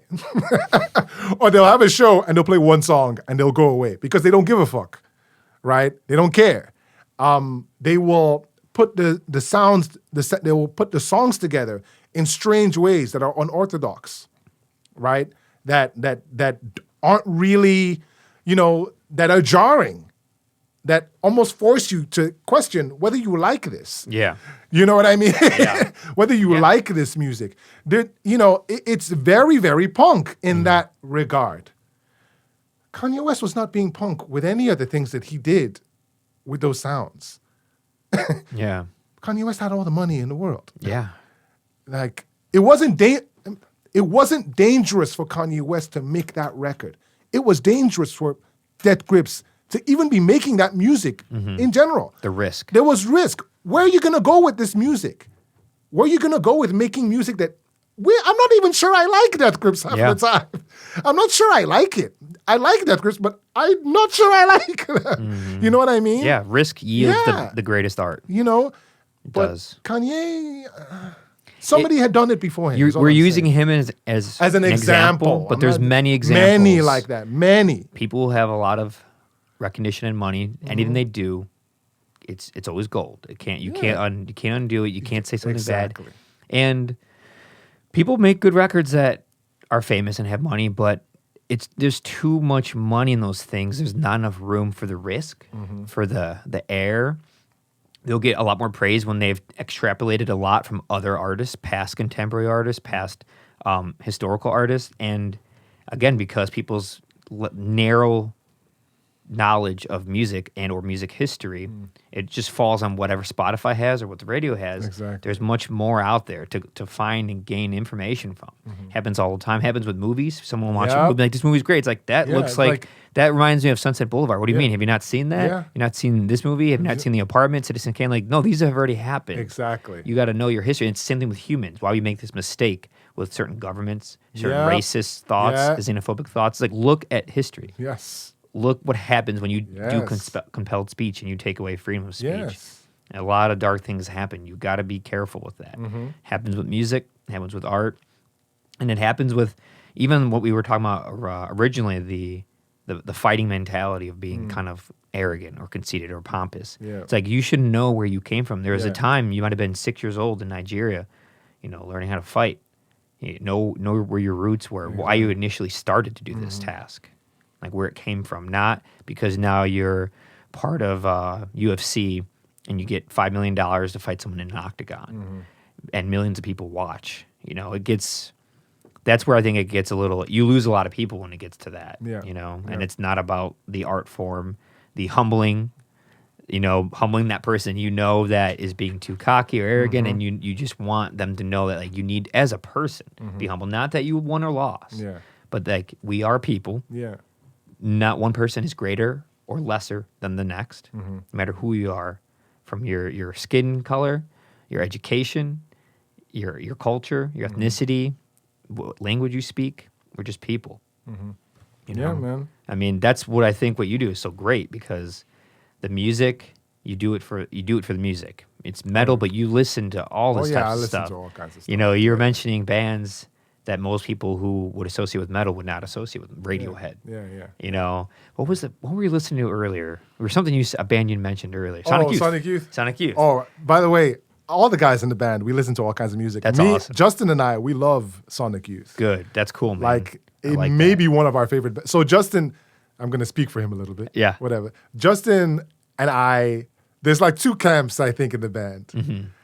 Justin grew up that grunge era. Like, he was really into that grunge era. And as a result, a lot of the bands that inspired the grunge era. So if you're really into Nirvana, it's hard for you not to be into Sonic Youth. You know what I mean? Because they kind of... But they're a band that a lot of people don't know about. Yeah. Because they never made it They never mainstream. made that. Yeah. Like Goo, the cover, the album cover that we're referring to for those who are listening, their 1990 record, Goo, I believe that's the year it came out. Friends of mine 15 years ago made a scale model of it to like 4 feet by 4 feet. It's really cool. I made out of Sharpie, and I've always had it, but I have it displayed now. And we were talking about it earlier, but like that was their most mainstream record, and they still never broke like Nevermind did and In Utero did for Nirvana, you know. So they were kind of always the avant-garde sound art, little tinges of indie rock, little tinges of new wave, little tinges of grunge, but they did so much experimenting with objects and putting, when I first saw them play, and the last time they ever played was in June 2009 at the Vic Theater in Chicago, and I went, and Thurston Moore, the guitar player, came out, and I was watching it, and the spotlight's on him, and he just takes out a drumstick, shoves it between the strings and the bridge, and just Just starts, holds the neck and he just goes yeah. up to the nut of the guitar and just back and forth. He's just making sounds like this. Yeah, I've seen you know, that stuff. 19-year-old me, I'm just like, I want to do that. I want to use this instrument for something else other than what it's meant to be for, be used for, because there are no rules in creativity. Yes. There's It's true. There aren't. no rules. There aren't. As soon as you say there's a rule, you lost me. Oh, yeah. Especially when it comes to true expression. You know, there's things that can get you there. Yeah, you need to be able to have the signal come out of the guitar into an amp. Those are rules of electricity and physics. You know, you need to have that. Yeah. But once you have those laid down, then like what you can do with them is endless. Oh, yeah. And you know, a thing about Sonic Youth is specifically, and them doing that kind of stuff, it's not gimmicky. No. You know, the bands, you see them doing that kind of stuff and be like, okay, all right, dude. you know, it's kind of like, it's not a gimmick with Sonic Youth. They're just doing it because that's what they know it's going to sound a certain way. Yeah. And they want that. And they want to give you that feeling. They probably did it on a record and they didn't tell you that that's what they did. Yeah. They made a sound on a record. They didn't tell you, oh, by the way we made the sound is Thurston Moore took the drumstick and went like that. They don't care about that. They don't care about you thinking that they're cool because they use a drumstick. I like the way to that your voice you used there. That was a good impression. You know, like that's not what they care about. It's like when you listen to the record, did it sound good? Yeah. It just so happens that when we're playing the live show, we got to do that in front of you so you can see. Yeah. I mean, not so you can see, so we can make the sound Right. that you heard on the record. Well, how you also know it's coming from a tried and true place of being very genuine is that it's 2009. This is 30 years into their career, and they're only still playing at the Vic Theater in front of 1,000 people. Yeah.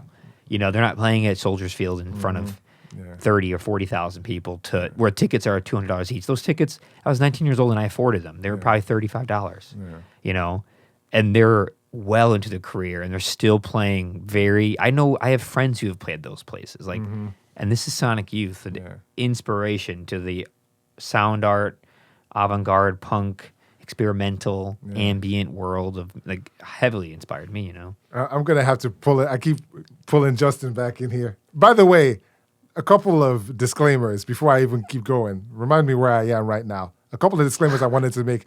Everybody in the band listens to good music. I just keep pulling on Justin because we are in the same camp of music, but we all listen to different kinds of music. Yeah. That's my first disclaimer. Second disclaimer, Kanye West has put out good records. You sound like a lawyer. Doing disclaimers and stuff. By the way, for the record, I must push this motion. You're on for the record. He does, of course. He makes good We music. use them as an example because he's the easiest target. He's the most famous, the wealthiest one. Exactly. But I enjoy a lot of his music. Yes. Just like I do with many people at that level. Yes. Of course. And number 3 disclaimer, Conor McGregor has been humble many times. Yes. Yeah, maybe he shouldn't have thrown things through buses and cut people's eyes. Yeah, maybe he should have done all those things. Know. But he was always humble in defeat. I will say that. That's good. He was, and always very, very nice to the people that he had beat, except for that one guy, except for the Khabib thing, but that's another thing. Anyway, where was I? Talking about bringing Justin back into the conversation. You were talking about how Sonic Youth, you can still go and you can see Sonic Youth at small shows for $35. Let's shit on somebody else. Foo Fighters, you can't buy a Foo Fighters ticket for $35. No, you can't. You can't buy a Foo Fighters. I don't. Dave Grohl, when you hear him in interviews, when you see the way he is, you're like, this guy is down to earth still. He is. Like he did not leave this planet with his fame from 2 different bands. Yeah. I know how bands work, and I know how words and association with words work. And yeah, he's a great singer, writes great lyrics, great drummer. Definitely not like an outstanding, phenomenal guitar player, but a good guitar, solid guitar player, solid musician. But yeah, he got something because he was in Nirvana. Yeah. He was in one of the biggest bands ever. We still listen to Nirvana. Those songs are still in movies and TV shows to this day. So yeah, Foo Fighters is cool. I'm not taking away from the Foo Fighters. Yeah. But let's say you got a couple legs up in Foo Fighters because you got to attach that little resume, that CV that said Nirvana. Yep. Justin does not like Foo Fighters. But you know what I'm saying? Like, I have no problem with Foo Fighters at all. Do I have problems with Foo Fighters? Yeah, I do. I have problems with Foo Fighters. I love the first few records, and then I feel like they started making Tom Petty records, and I'm like, what's going on? I don't even. I know. haven't listened much of their later records. Yeah. You know, I just know their stuff from like the '90s. Yeah, that's the best stuff. Yeah, the first record, Color and the Shape. Yeah, Nothing Left to Lose. Yeah. The one with a monkey wrench, and then like maybe an album after that. And then after that, they kind of that one with the Best of You. That was Best of You was that was a good. I'm not familiar with it. I don't think it was. I wouldn't say it was one of their greatest records, but it had good singles. Got it. And Best of You was one of them. That was a pretty great single. I like that song a lot. Yeah. But like after that, it just kind of.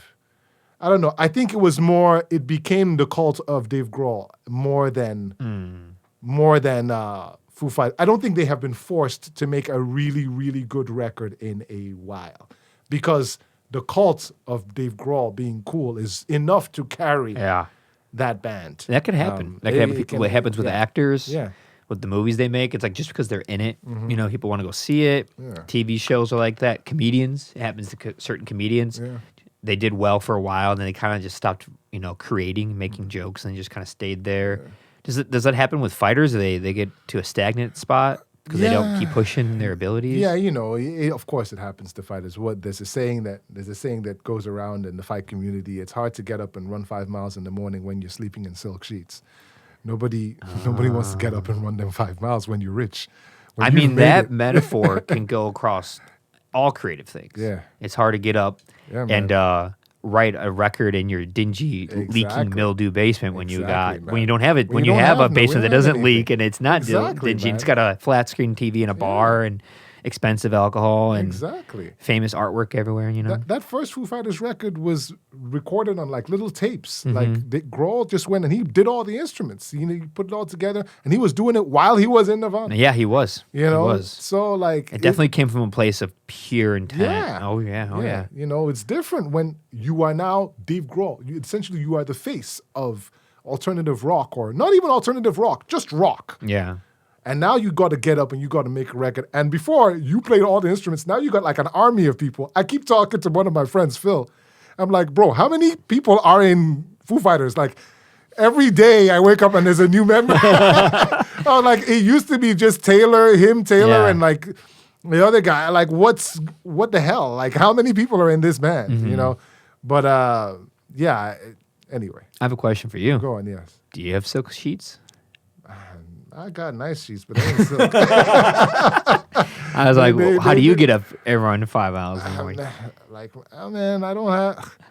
I'm hustling. I'm trying to get somewhere. Yeah, you know what I mean. Yeah. I'm really hustling, and I'm trying to get somewhere. When it comes to boxing, I'm never going to tell somebody that I'm trying to be world champion. Or anything. I have no desire to do any of that. That's just the thing that I do on the side. But it's like, how do I get up to grind for the law stuff? I'm trying to make this money, man. Yeah.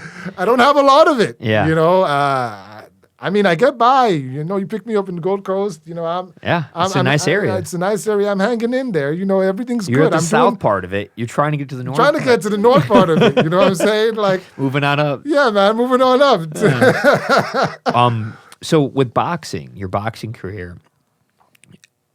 What level would that be? Is it an amateur? Oh yeah, it's amateur. Yeah. It's amateur. I mean, if I wanted to try and give it more prestige, I would say high amateur, whatever. You know, with boxing I haven't even had one fight in boxing. Oh really? I've only had fights in kickboxing. Okay. But I spend so much time in the boxing gym. People think that my belt is in Muay Thai. It's not in boxing. And that belt, that was a national belt for National Ref Gear belt. What was it, Class B, you said? Class B. Class B. Yeah. Wow. What would that feel like when you... Who did you beat? Who, like, you don't have to say his name, but like... I don't know his name, actually. Okay. I don't know his name, but he was an easier fight than... Well, no, that's not true. He didn't look like the other guys that I fought. He was not as imposing or scary looking as some of the other guys. Yes, intimidating as the other guys that I fought. But I didn't stop him. I've stopped everybody else. I didn't stop him. There was a moment that I think the ref should have called it. I hit him pretty hard, and his eyes rolled into the back of his head. Oh man! And he was like a punch. Yeah. I think I hit him. he was there. I hit him with a jab, bang, and he was like, it was a really stiff jab, and he went like that, and then he was like, "Come on." I said, like, that didn't put me out. And I hit him with a bang, bang, a 1-2. And his eyes just went to the back of his head. And they didn't call it? And he was on one leg. Oh, okay. And just and he was trying to like grab my legs when he fell to the ground. Sorry, I moved away from No, it's okay. He was trying to grab my legs as he fell to the ground. And the ref just kept standing him up. Why? Just kept standing. I don't know. I was like, man, Bad reffing, you huh? are killing this guy. Yeah. You are literally killing this guy. You're the one killing Well, I mean, I was killing him. I mean, I was trying, at a certain point, I was trying to hurt him enough that the ref would do his job. Yeah. I was like, this guy. Bad ref, huh? Yeah. But then he was a tough guy and he made it. He made it. It could have been a knockout. He could have just given up. Yeah. Like, I could have hit him and he could have just gone down. Mm-hmm. But he stayed standing. I don't know his name. Mm-hmm. When was this? This was in 2019. Okay, so about a year and a half ago? Yeah. And you won this belt. Yeah. That's awesome. Yeah. Was that your first like big Yeah. championship belt? That was Yeah. my first, yeah. Wow. Everything else was just little plastic trophies. Ribbons and little medals and stuff, yeah. but this is Yeah, like that was legit. the first belt. That was the first belt, yeah. Where was this at? In Iowa? This is in Iowa. How was a lot of people there? Yeah, people there. People were competing from Canada. They came down. People competing from all over the country. They came. How do you how are you eligible for that? Like, what do you have to do to get in there? You sign up? Just sign up. That's it? You don't even need a coach, man. You Really? just sign up. They have you don't have to have a resume of any kind? I Nothing? don't think so. They show your resume. Okay. They'll show your resume when you... Actually, no. So there's different classes. You cannot fight in Class B or Class A if you haven't had a certain amount of fights. Okay. So how many fights do you have to have? What qualifies you? I think you needed to have at least 2 fights to fight in Class B, something like that. How many have you had with that? How many have I kickboxing? had at the time? Well, sometimes they make you count everything. So if it's just kickboxing, let me see if I can count them. It's not much. I think it's like 5 or 6. There was none. And after that, I did none. Then after that one. Sorry, bear with me. It's funny. So 6. 6, okay. 6, yeah. So you've had 6 fights. Sanctioned fights. 6 sanctioned fights. I've had a lot of, we call them smokers. Smokers are unsanctioned fights. Are these like in basements and stuff? Yeah. Really? Kind of. Well, they are gyms. Okay. They're gyms. I've had a lot of smokers and exhibition kind of things, but I've only had 6. There was like the athletic commission was there. Somebody was there looking at my Considered rounds. semi-pro? No, they're just amateur. Amateur? It's a funny thing. So that fight I was talking about, one of those fights I was talking about, there was no headgear, there were no shin guards, and we were using 12-ounce gloves. It was in a cage, and there were other professional fighters happening at the same time. Athletic commission was there, looking at them while they were wrapping our hands. That was a professional fight. Yeah. Okay? Yeah. That was a professional fight. But it doesn't go on my record as a professional fight. You see what I'm saying? Yeah. So, yeah. So you've had, and how many exhibition fights have you had? I don't know. A lot. Yeah. A bunch. I honestly don't know. You've never been knocked out? I've never been knocked out in a fight. Man. I've had to take a standing 8 count in the gym because I spar with some pretty good guys. Yeah. Shout out to Rick, Rick the Third. Yeah, man. Have you ever been worried about the physical damage to you over all the years? Yeah, I mean, I'm a very defensive fighter. I don't take shots to the head. That's good. I don't take shots. Body shots can still have damage body to the shots head. hurt, but like you can condition your body for that. You can condition Callus your body, the shins. Yeah. Do some ab rolls and things like that to get your core tight. They may not see the abs that you got when you do the ab rolls because you got all kinds of turkey and spaghetti all over it, but your abs are still.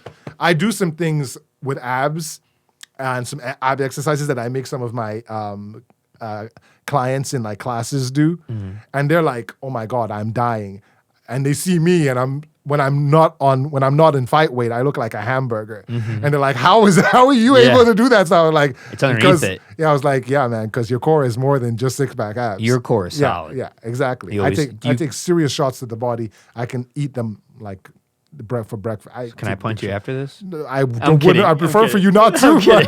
I don't. But I could probably take it. I could probably take it. Yeah, you're just sitting there. All right, hit me. I'll probably break my wrist doing that. No, thank you. I don't know how to punch. Oh well, yeah, that's another thing. You got to learn how to punch, man. How do you punch? So you got your left hand. Well, whatever. It doesn't matter which one it is, but Bruce Lee punches like this, right? I don't want to go into minutia and get too crazy. He punches like this, right?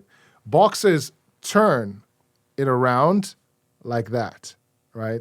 And then they come back here. So if it starts here at the chin, it's going to turn. You're going to use your hip. It's more from the hip than the arm. You turn from the hip, and it's going to come out, and it's going to end up like that. Now, as you box more and more and more and more and more, and you want it to flow faster, you may end up. See that? See what I did? I didn't completely turn it around. I'm here. I just went like that. I didn't even clench my fist, right? Because I'm wearing 16-ounce gloves or 12-ounce gloves or 10-ounce gloves, whatever it is. What's the difference between those? I obviously weight, but like which ones are used for what situation? So 16-ounce gloves, and again, it depends on what discipline you're in. Let's talk about boxing. Let's just stick to boxing. Okay. Your sparring gloves are 16-ounce. Your training gloves can be anywhere between 8 ounces to all the way to 16 as well. I recommend if you're going to be sparring, in my gym, we won't spar you if you don't have 16-ounce gloves. It's just not going to happen. We want that. You need to be protecting yourself and protecting the person that you're sparring more with. cushion. More cushion, right? So sparring, you have to have 16-ounce gloves. For training, you can use any ounce gloves you want, but I personally use fight gloves to train. So I use 10-ounce gloves to train because I want to condition my knuckles and I want to dig into the bag every time I hit it, right? And callus my knuckles. It's the same thing with the shin. Remember how I talked about kicking the bag and you have those little micro fractures? When you punch with the smaller gloves all the time, your hands, you're going to condition your knuckles. You're going to, again, same thing when people touch my shins and they're like, oh my God. When people touch my, like, just knuckle to knuckle, they're like, eek. Because I'm always hitting a thing. Hitting a thing. So I recommend using smaller gloves to hit the bag and to hit pads. So anywhere between 10 to 14 ounces. And then when you spar, you can use a 16-ounce glove. That's my... What do professional boxers fight with in the ring?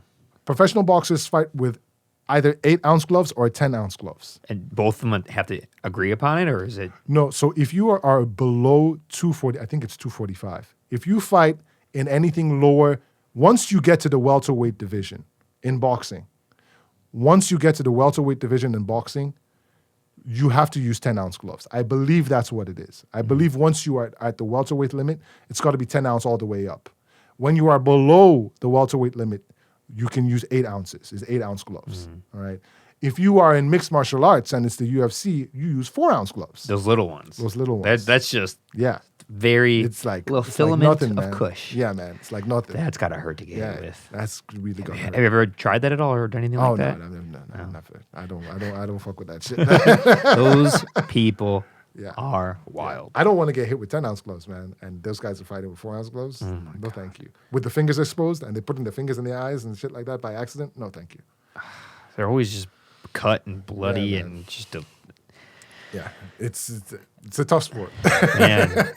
So, have you gone back? How often do you go back to Nigeria or London to visit family or just friends or anything? Last time I was in Nigeria was, maybe 2017. Okay. That's the last time I was in Nigeria. And it's always hard because I can either go back to London or I can go back to Lagos. Lagos is a lot closer.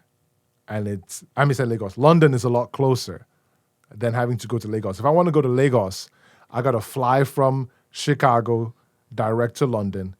And then from London, I got to get on another plane and then fly to Lagos. Or just take one extremely long and expensive flight from Chicago all the way to Lagos. Or from Atlanta to Lagos. Or from New York to Lagos. Yeah. They're just very long flights. How long?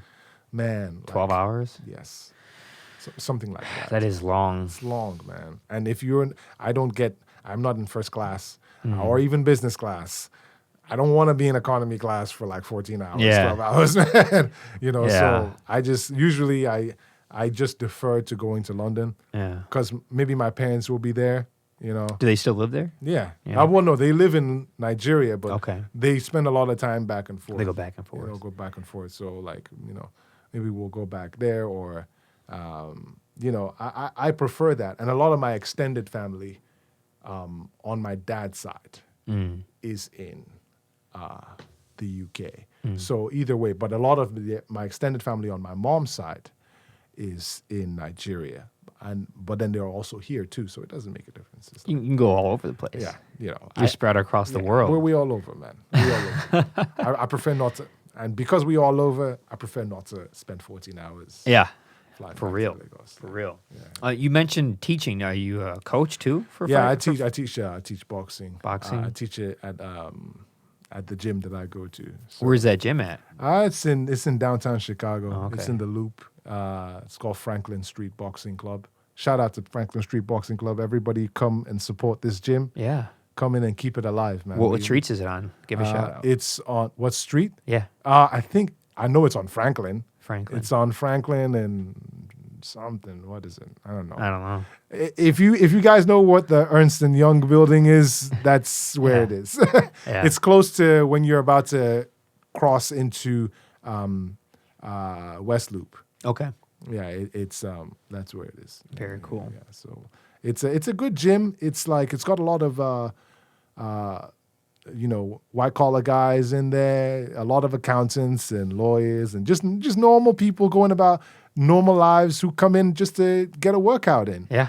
But at the same time, you got some savages in there as well, man, who are like me. Yeah. You got some people who we do this thing and we fight a lot. We spar on a regular basis. I would love to see you spar. I would love to see you do an actual match when they come back. Oh yeah, man. You might have to stick with sparring for a while, but when the matches come around, yeah, man. I don't know, man. We'll see. We'll see how it goes. You don't know how you feel about it. We'll see how if I can make weight, if I can get to my weight goals at the end of 2021. What are your weight goals by the end of 2021? I want to be floating around at no more than 218. Okay. That would be wonderful if I could just be kind of floating around 218 pounds. So you just lose 10 pounds when you want to fight. Exactly. Which is very doable. Very doable. Once you have to start losing 30 25, it sucks. I don't like any of that. And it's part of the body. Yeah, exactly. And I don't want to fight guys who are 250 pounds and 280. I'll spar them, but I don't want to fight 200. them. You've sparred 280-pound guys? 280 pounds? Oh, yeah. I sparred 280 pounds. One of my regular sparring partners, name's Ollie, a fella from Manchester.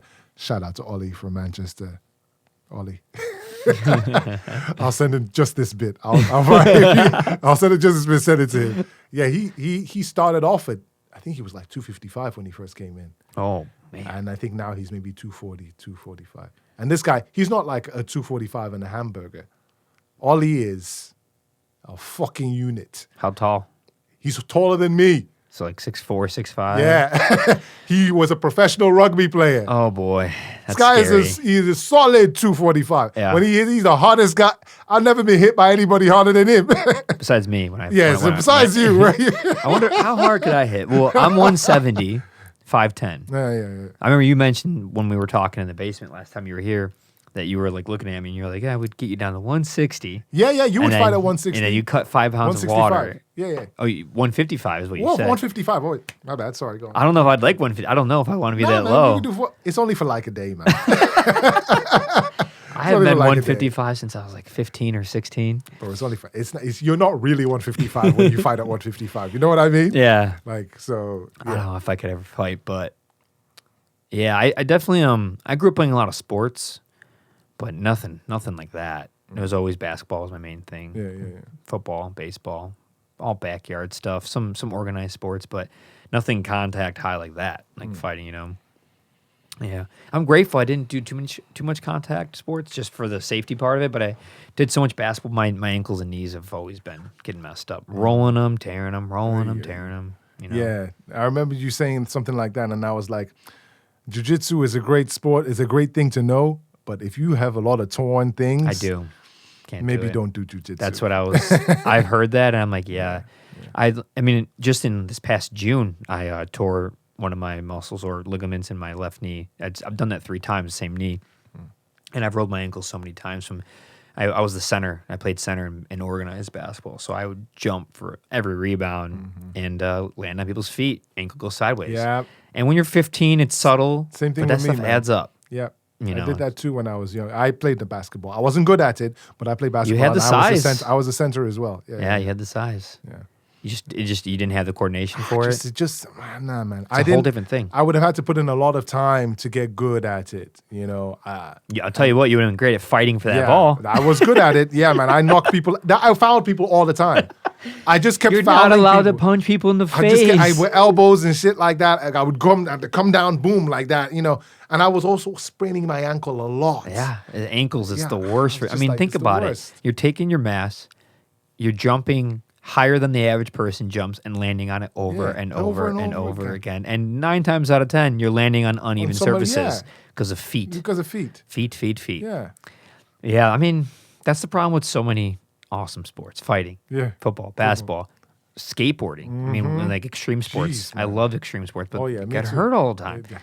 You Me know? too. I used to love it, man. I had a skateboard and everything. Yeah. And then I was like, you know what? I'm hurt. This is dangerous. I'm just gonna watch this on the ESPN. I'm gonna watch the X Games and keep it Yeah, keep it at that. I love watching those people. That new thing they have. Well, I don't know how new it is, but like the super ramp where the skateboarders come down, they jump and they do like flips and 1440s, and they land on the other side. It's this massive ramp, and it's just so scary. And they land on the other side. Yeah, it's huge. They go 50 feet, 100 feet. They go flying. Really? They come flying down this wooden ramp, super steep slope.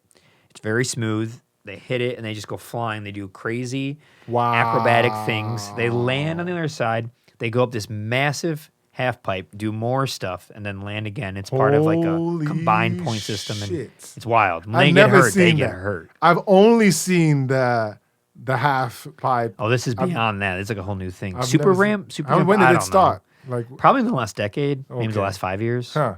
Man, I haven't It's seen extreme. It puts extreme that. sports to a whole new That level. is very scary. Just thinking about it. Well, it's funny you say that, but you sit there punching people. I know a lot of people would say the same thing about me. I'm a very, very risk Like, are you averse afraid of person. spiders or snakes? Oh, no, yes. I don't like snakes. I don't like spiders either. I don't like spiders. I don't like snakes. I don't like things that crawl or slither. But you'll let someone kick you in the Yeah, head. that's fun. I can control. That's a controlled environment. I control what happens in Oh, that I environment. see. You have a control problem. Yeah, I know. Yeah, I do have a control problem. I don't like that. And I don't like snowboarding. I don't like none of these things. I like watching other people snowboard, but I don't want to have to get on a mountain and come down. Nah, man. That's scary shit. I don't want to do none of that. Oh my God, that's so funny. There's nothing scary about fighting. I'm controlling. It's all control. But you can't control what they do It's true. Well, you can control how to defend yourself. so much. But what if they just got that can't- extra they catch edge you, on they you, just that gotta- extra speed, that you know. extra dip, that extra hit, you know? I always feel like it depends on what are your priorities when you go in there to spar? What are your priorities when you're going in there to fight? My priority number one, more than anything, is to not get hurt, not to get made a fool out of. And so I'm always being defensive. I'm always blocking. I'm always being very, very cognizant of, being stopped. If you are able to give me a standing 8 count, if you're able to hit me in a way that I need to stop, and good job, man, because I am always thinking about not being in that position. There's only really one man who's ever been able to do that to me. Again, I got to shout out Slick Rick. Shout out to Richard III over at Franklin Street Boxing. He's the only one guy who's been able to do that, and that's because he's really, really good. He has over 40 amateur fights. He's Oh, wow. yeah, he's lot in yeah, there. he's a Chicago Golden Gloves winner, heavyweight champ. Like, yeah, he's really, really good.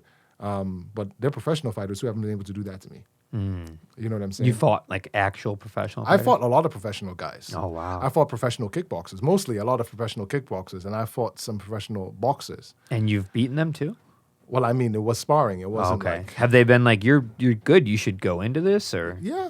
and you're just like, nah, I mean, it's like, I got things, man. I'm playing drums. Yeah, I'm writing memos, I and got I things, got man. to go to the courthouse Yeah, soon, you know? And also, there's levels to that shit. You know Oh what I my mean? God, Like, yeah. There's levels to it. Kickboxing.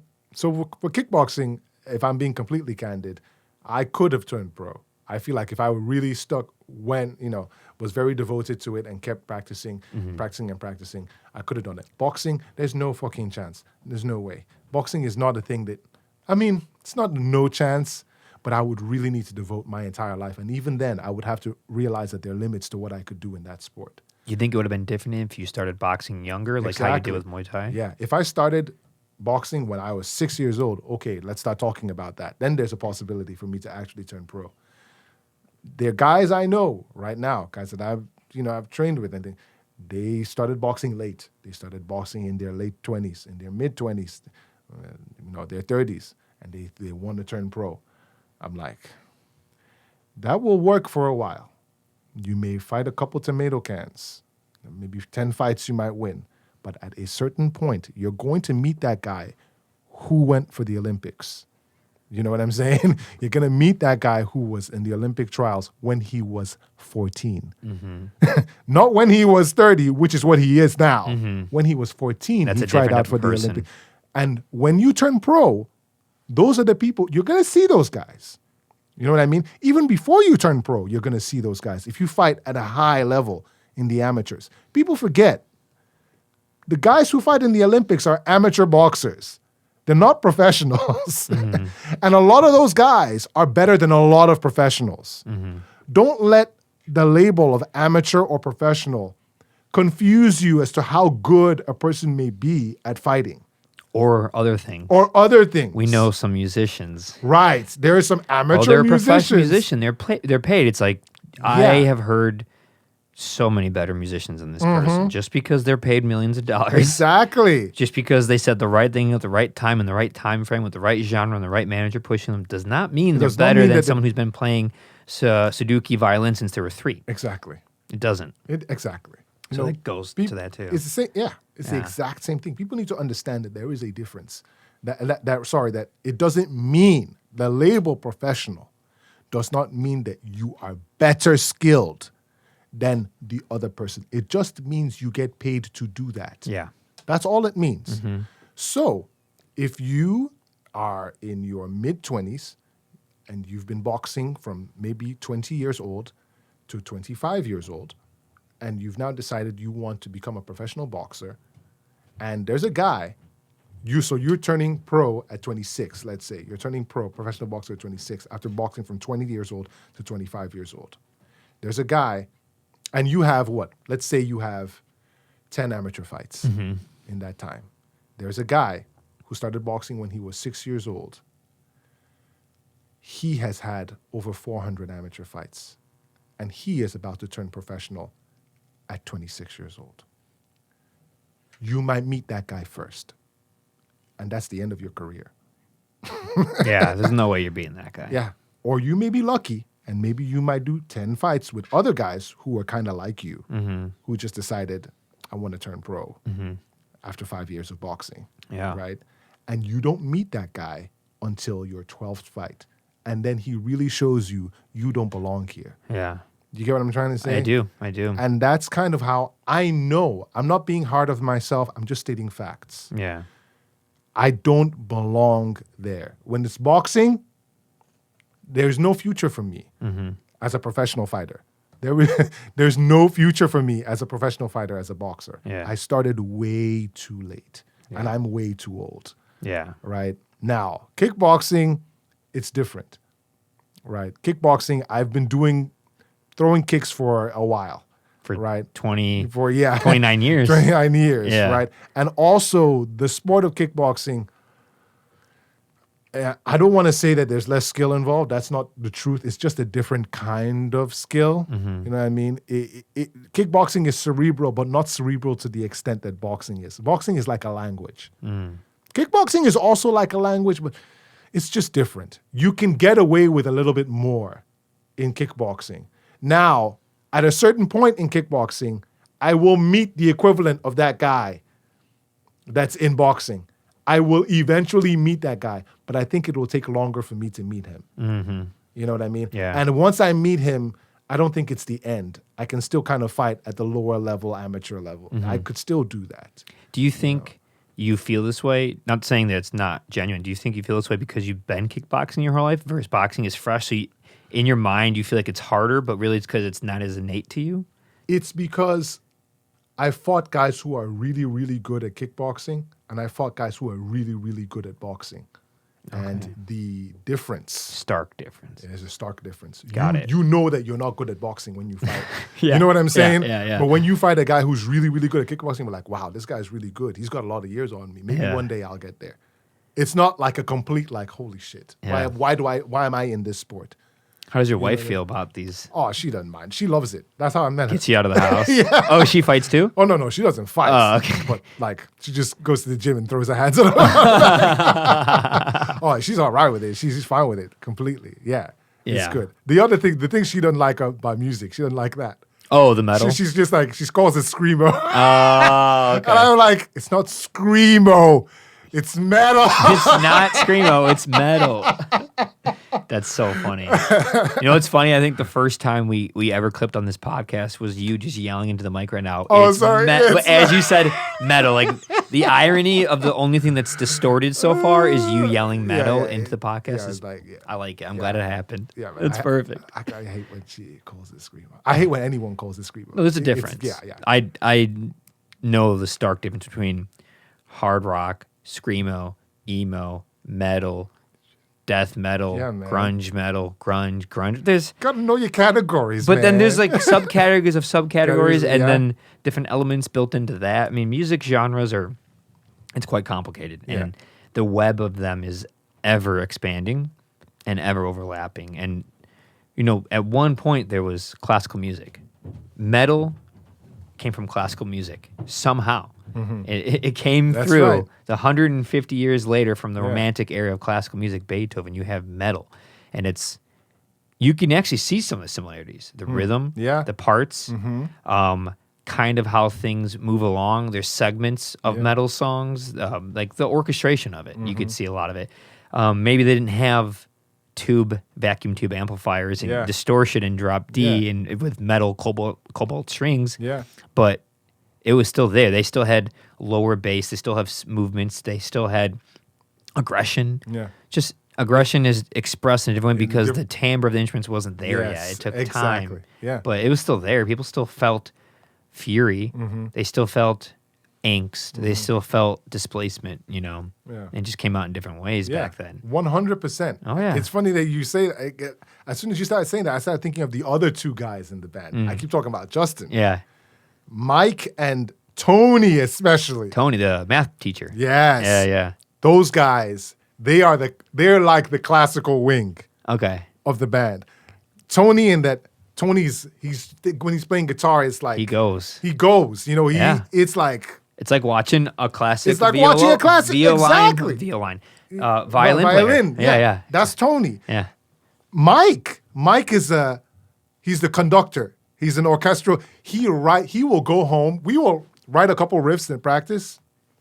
Mike will go home and come back with a song. The bass player. Yes. And it's the most, we always complain, this song is too complicated and hard. Yeah. There are too many guitars in the song. We don't have that many guitars. Yeah. We got 2. Why is there 7? And I'm like, why is the beat changing? Why is the tempo changing all the time? Why is the cadence changing all the time? This is too hard. And he's like, oh, well, you know, we'll figure it out. So they're the classical guys, but Justin and I are like punk rock. Yeah. Like, it doesn't need to sound good. Yeah. Whatever. Well, it's probably good. Yin and yang. You got them to bring in their influence and ideas, and you have you guys that have that raw core of it. You know, it's just different. Yeah. Where do you guys practice it at practice space or something? Yes, yeah. We practice at a place called Treehouse Studios. Okay, I know where that is. Yeah. So that's where we practice, and we used to practice at a place called I can't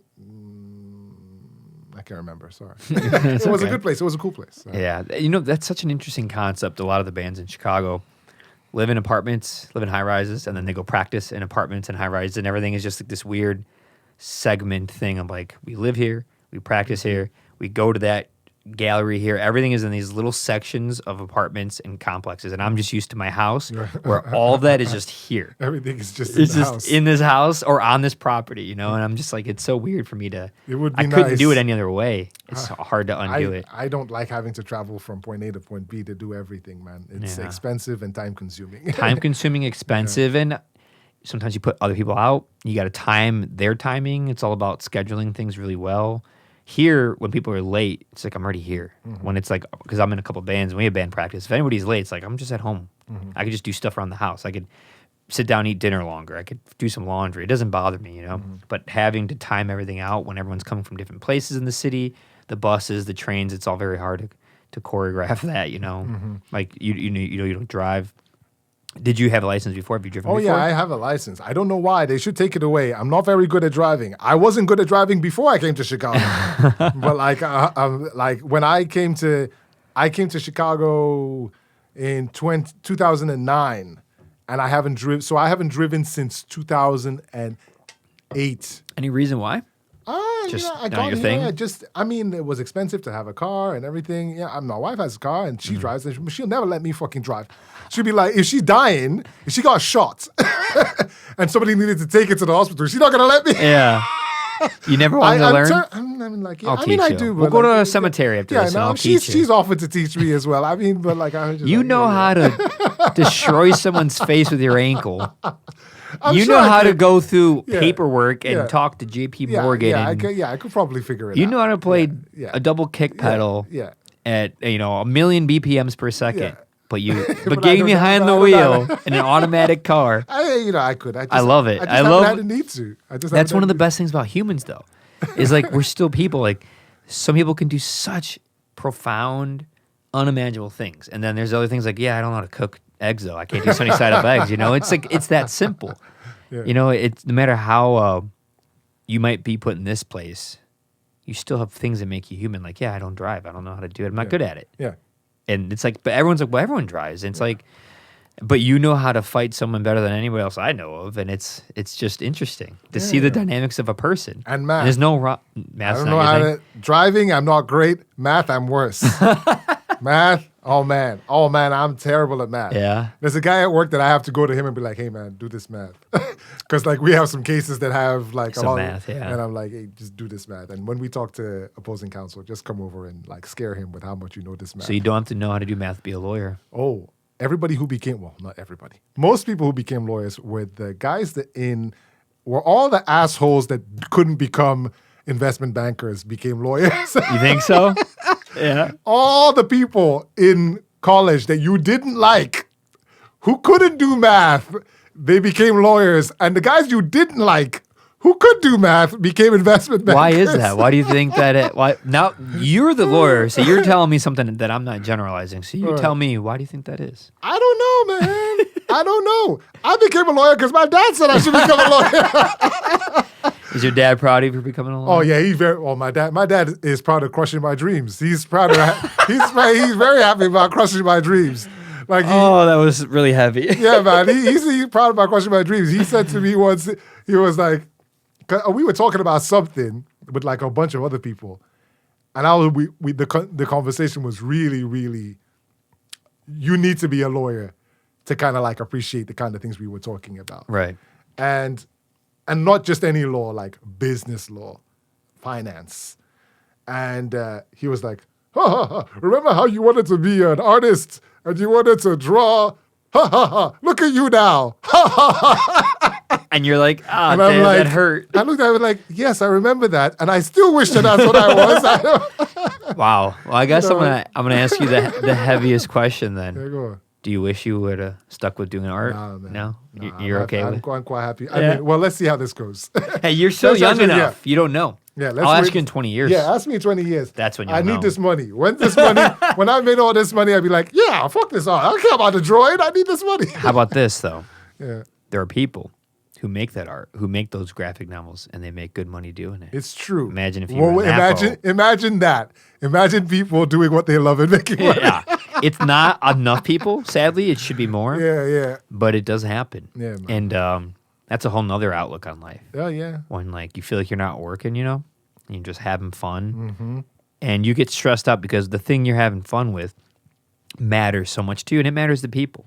When you're doing something that messes with, I'm using simple words here. When you're messing with someone else's vibe, someone else's creativity, and you're responsible for translating it, like audio engineering, someone else's music, or someone has an idea and they hire you to create an image to draw something off of them.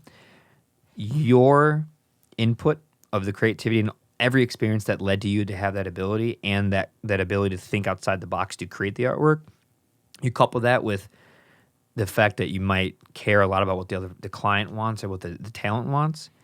It can be stressful because you have nothing to gauge it against. You have you are the boss and you have no rules, and because there's no rules to art, so you're kind of sitting there like there's rules to create a color for paint, but then what you do with that color is up to you, you know. And so it gets its own form of stress when you're like my livelihood depends on me doing something right by the person who it's their creativity that they want accomplished, coupled with my creativity that I've been working at my whole life, and I want to be satisfied with my work and I want to please them, and that's a weird stress to be in. Yeah, it's a weird place that it's hard to explain unless you're doing it. You know? I can imagine. It's a wrestling between you, what you objectively think is good and what somebody else and it's difficult because it isn't an objective issue. It's subjective, right? It's so subjective. You're like you have to you put the famous phrase "fake it till you make it."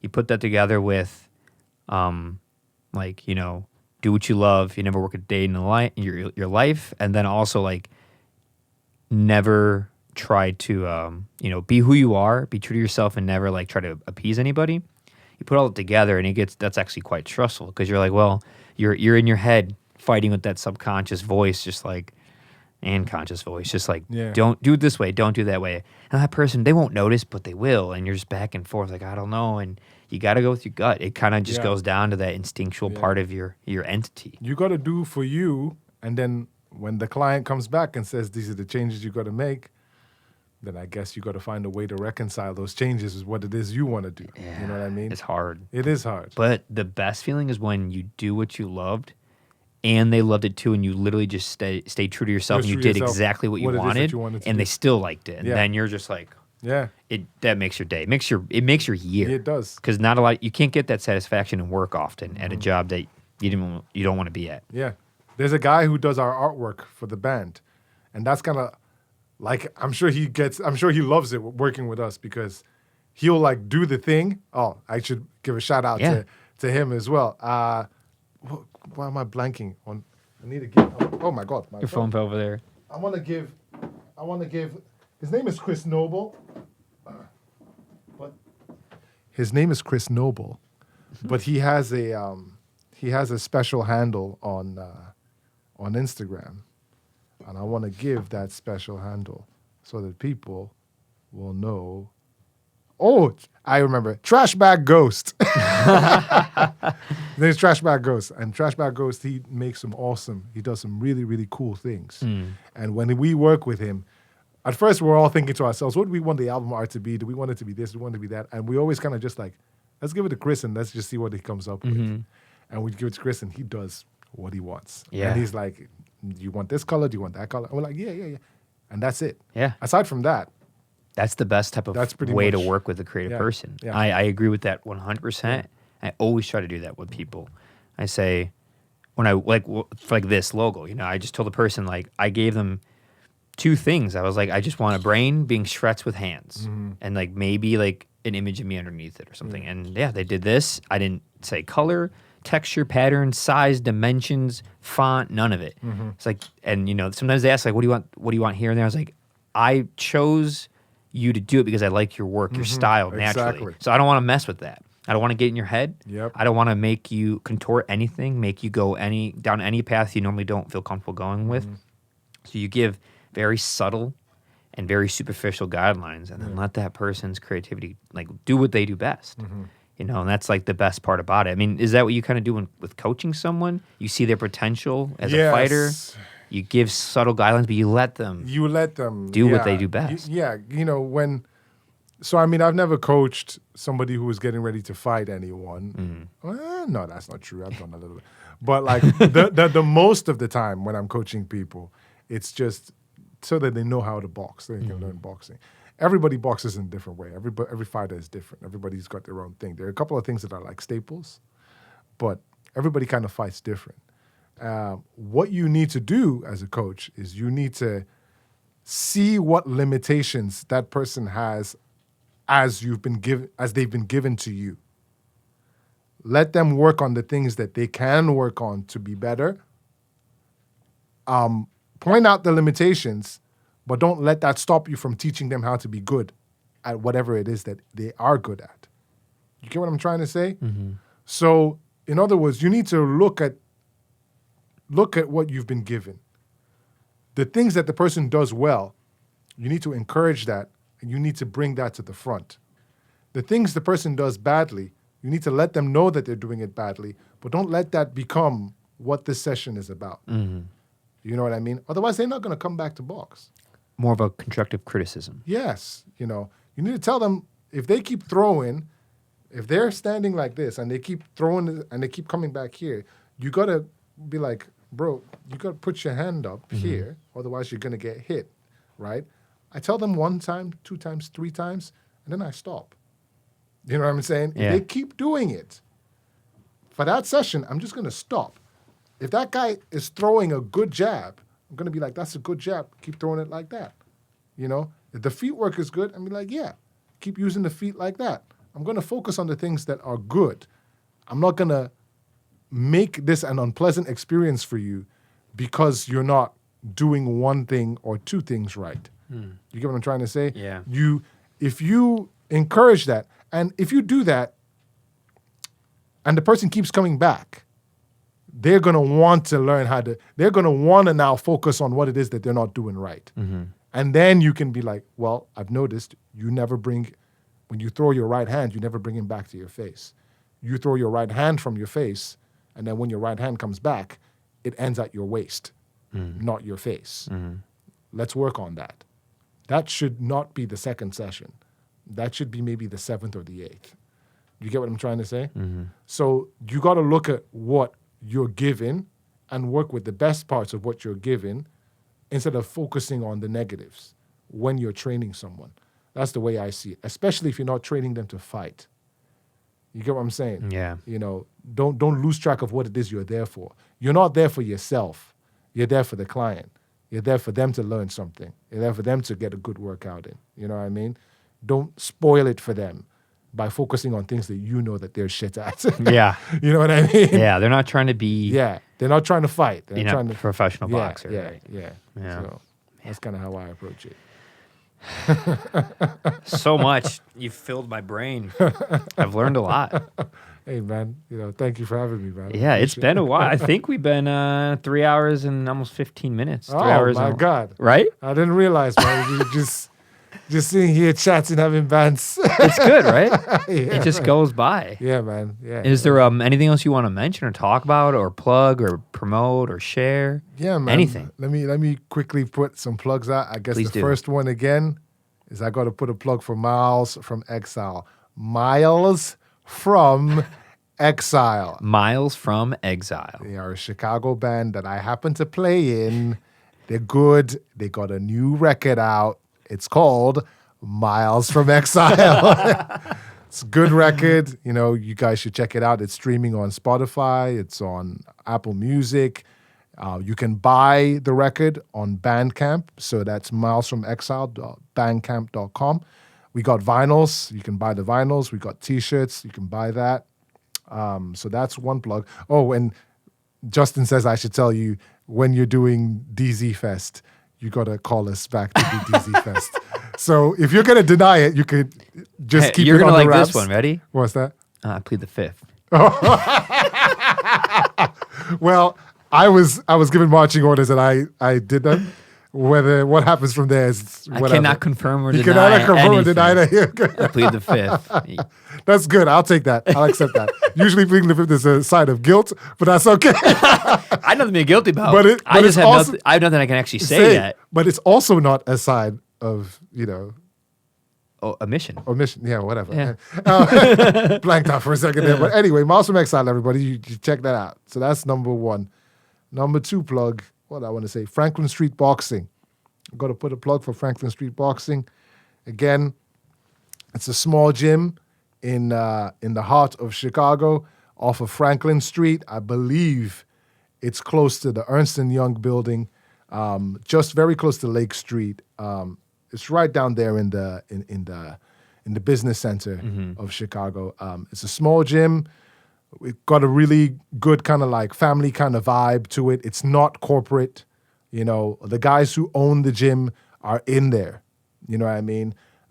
Everybody there is, you know, we're not like all grunts like professional fighters. You know, it's not no intimidation in that gym. If you're just trying to work out, we have weights for you to work out with, kettlebells to work out with. If you want to learn how to box, I think it's the best place for you to learn how to box safely. Safely. That's the most important part. Exactly. It's a serious sport. And with people who don't have egos.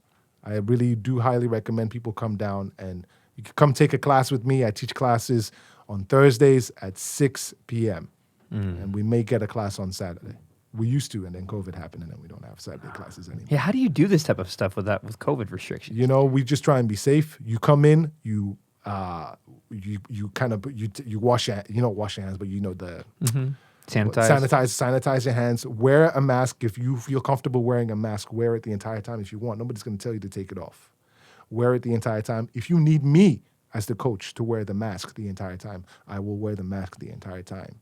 If you're comfortable and you don't want to wear the mask, that's fine. We work with you. There are no corporate rules that say we should do something or not do something. We're here for you. We'll make it work. So, those are my only two plugs. Miles from Exile and Franklin Street Boxing. That's it. Thank you for plugging those things. And yes, everyone check out those things. Franklin Street Boxing and Miles from Exile. Yeah. I wanted to plug Diana one more time. Oh, yes. So I'm going to give you her Instagram handle. Diana's Instagram handle. It's DyanAPyehchek. That's on Instagram, Diana. Great artist. Thank you again, Diana, for lending me. And I think she actually said I could have these. So thank you for giving me these awesome prints. I love them. She's a great illustrator, great artist. Check out her Instagram, support her art.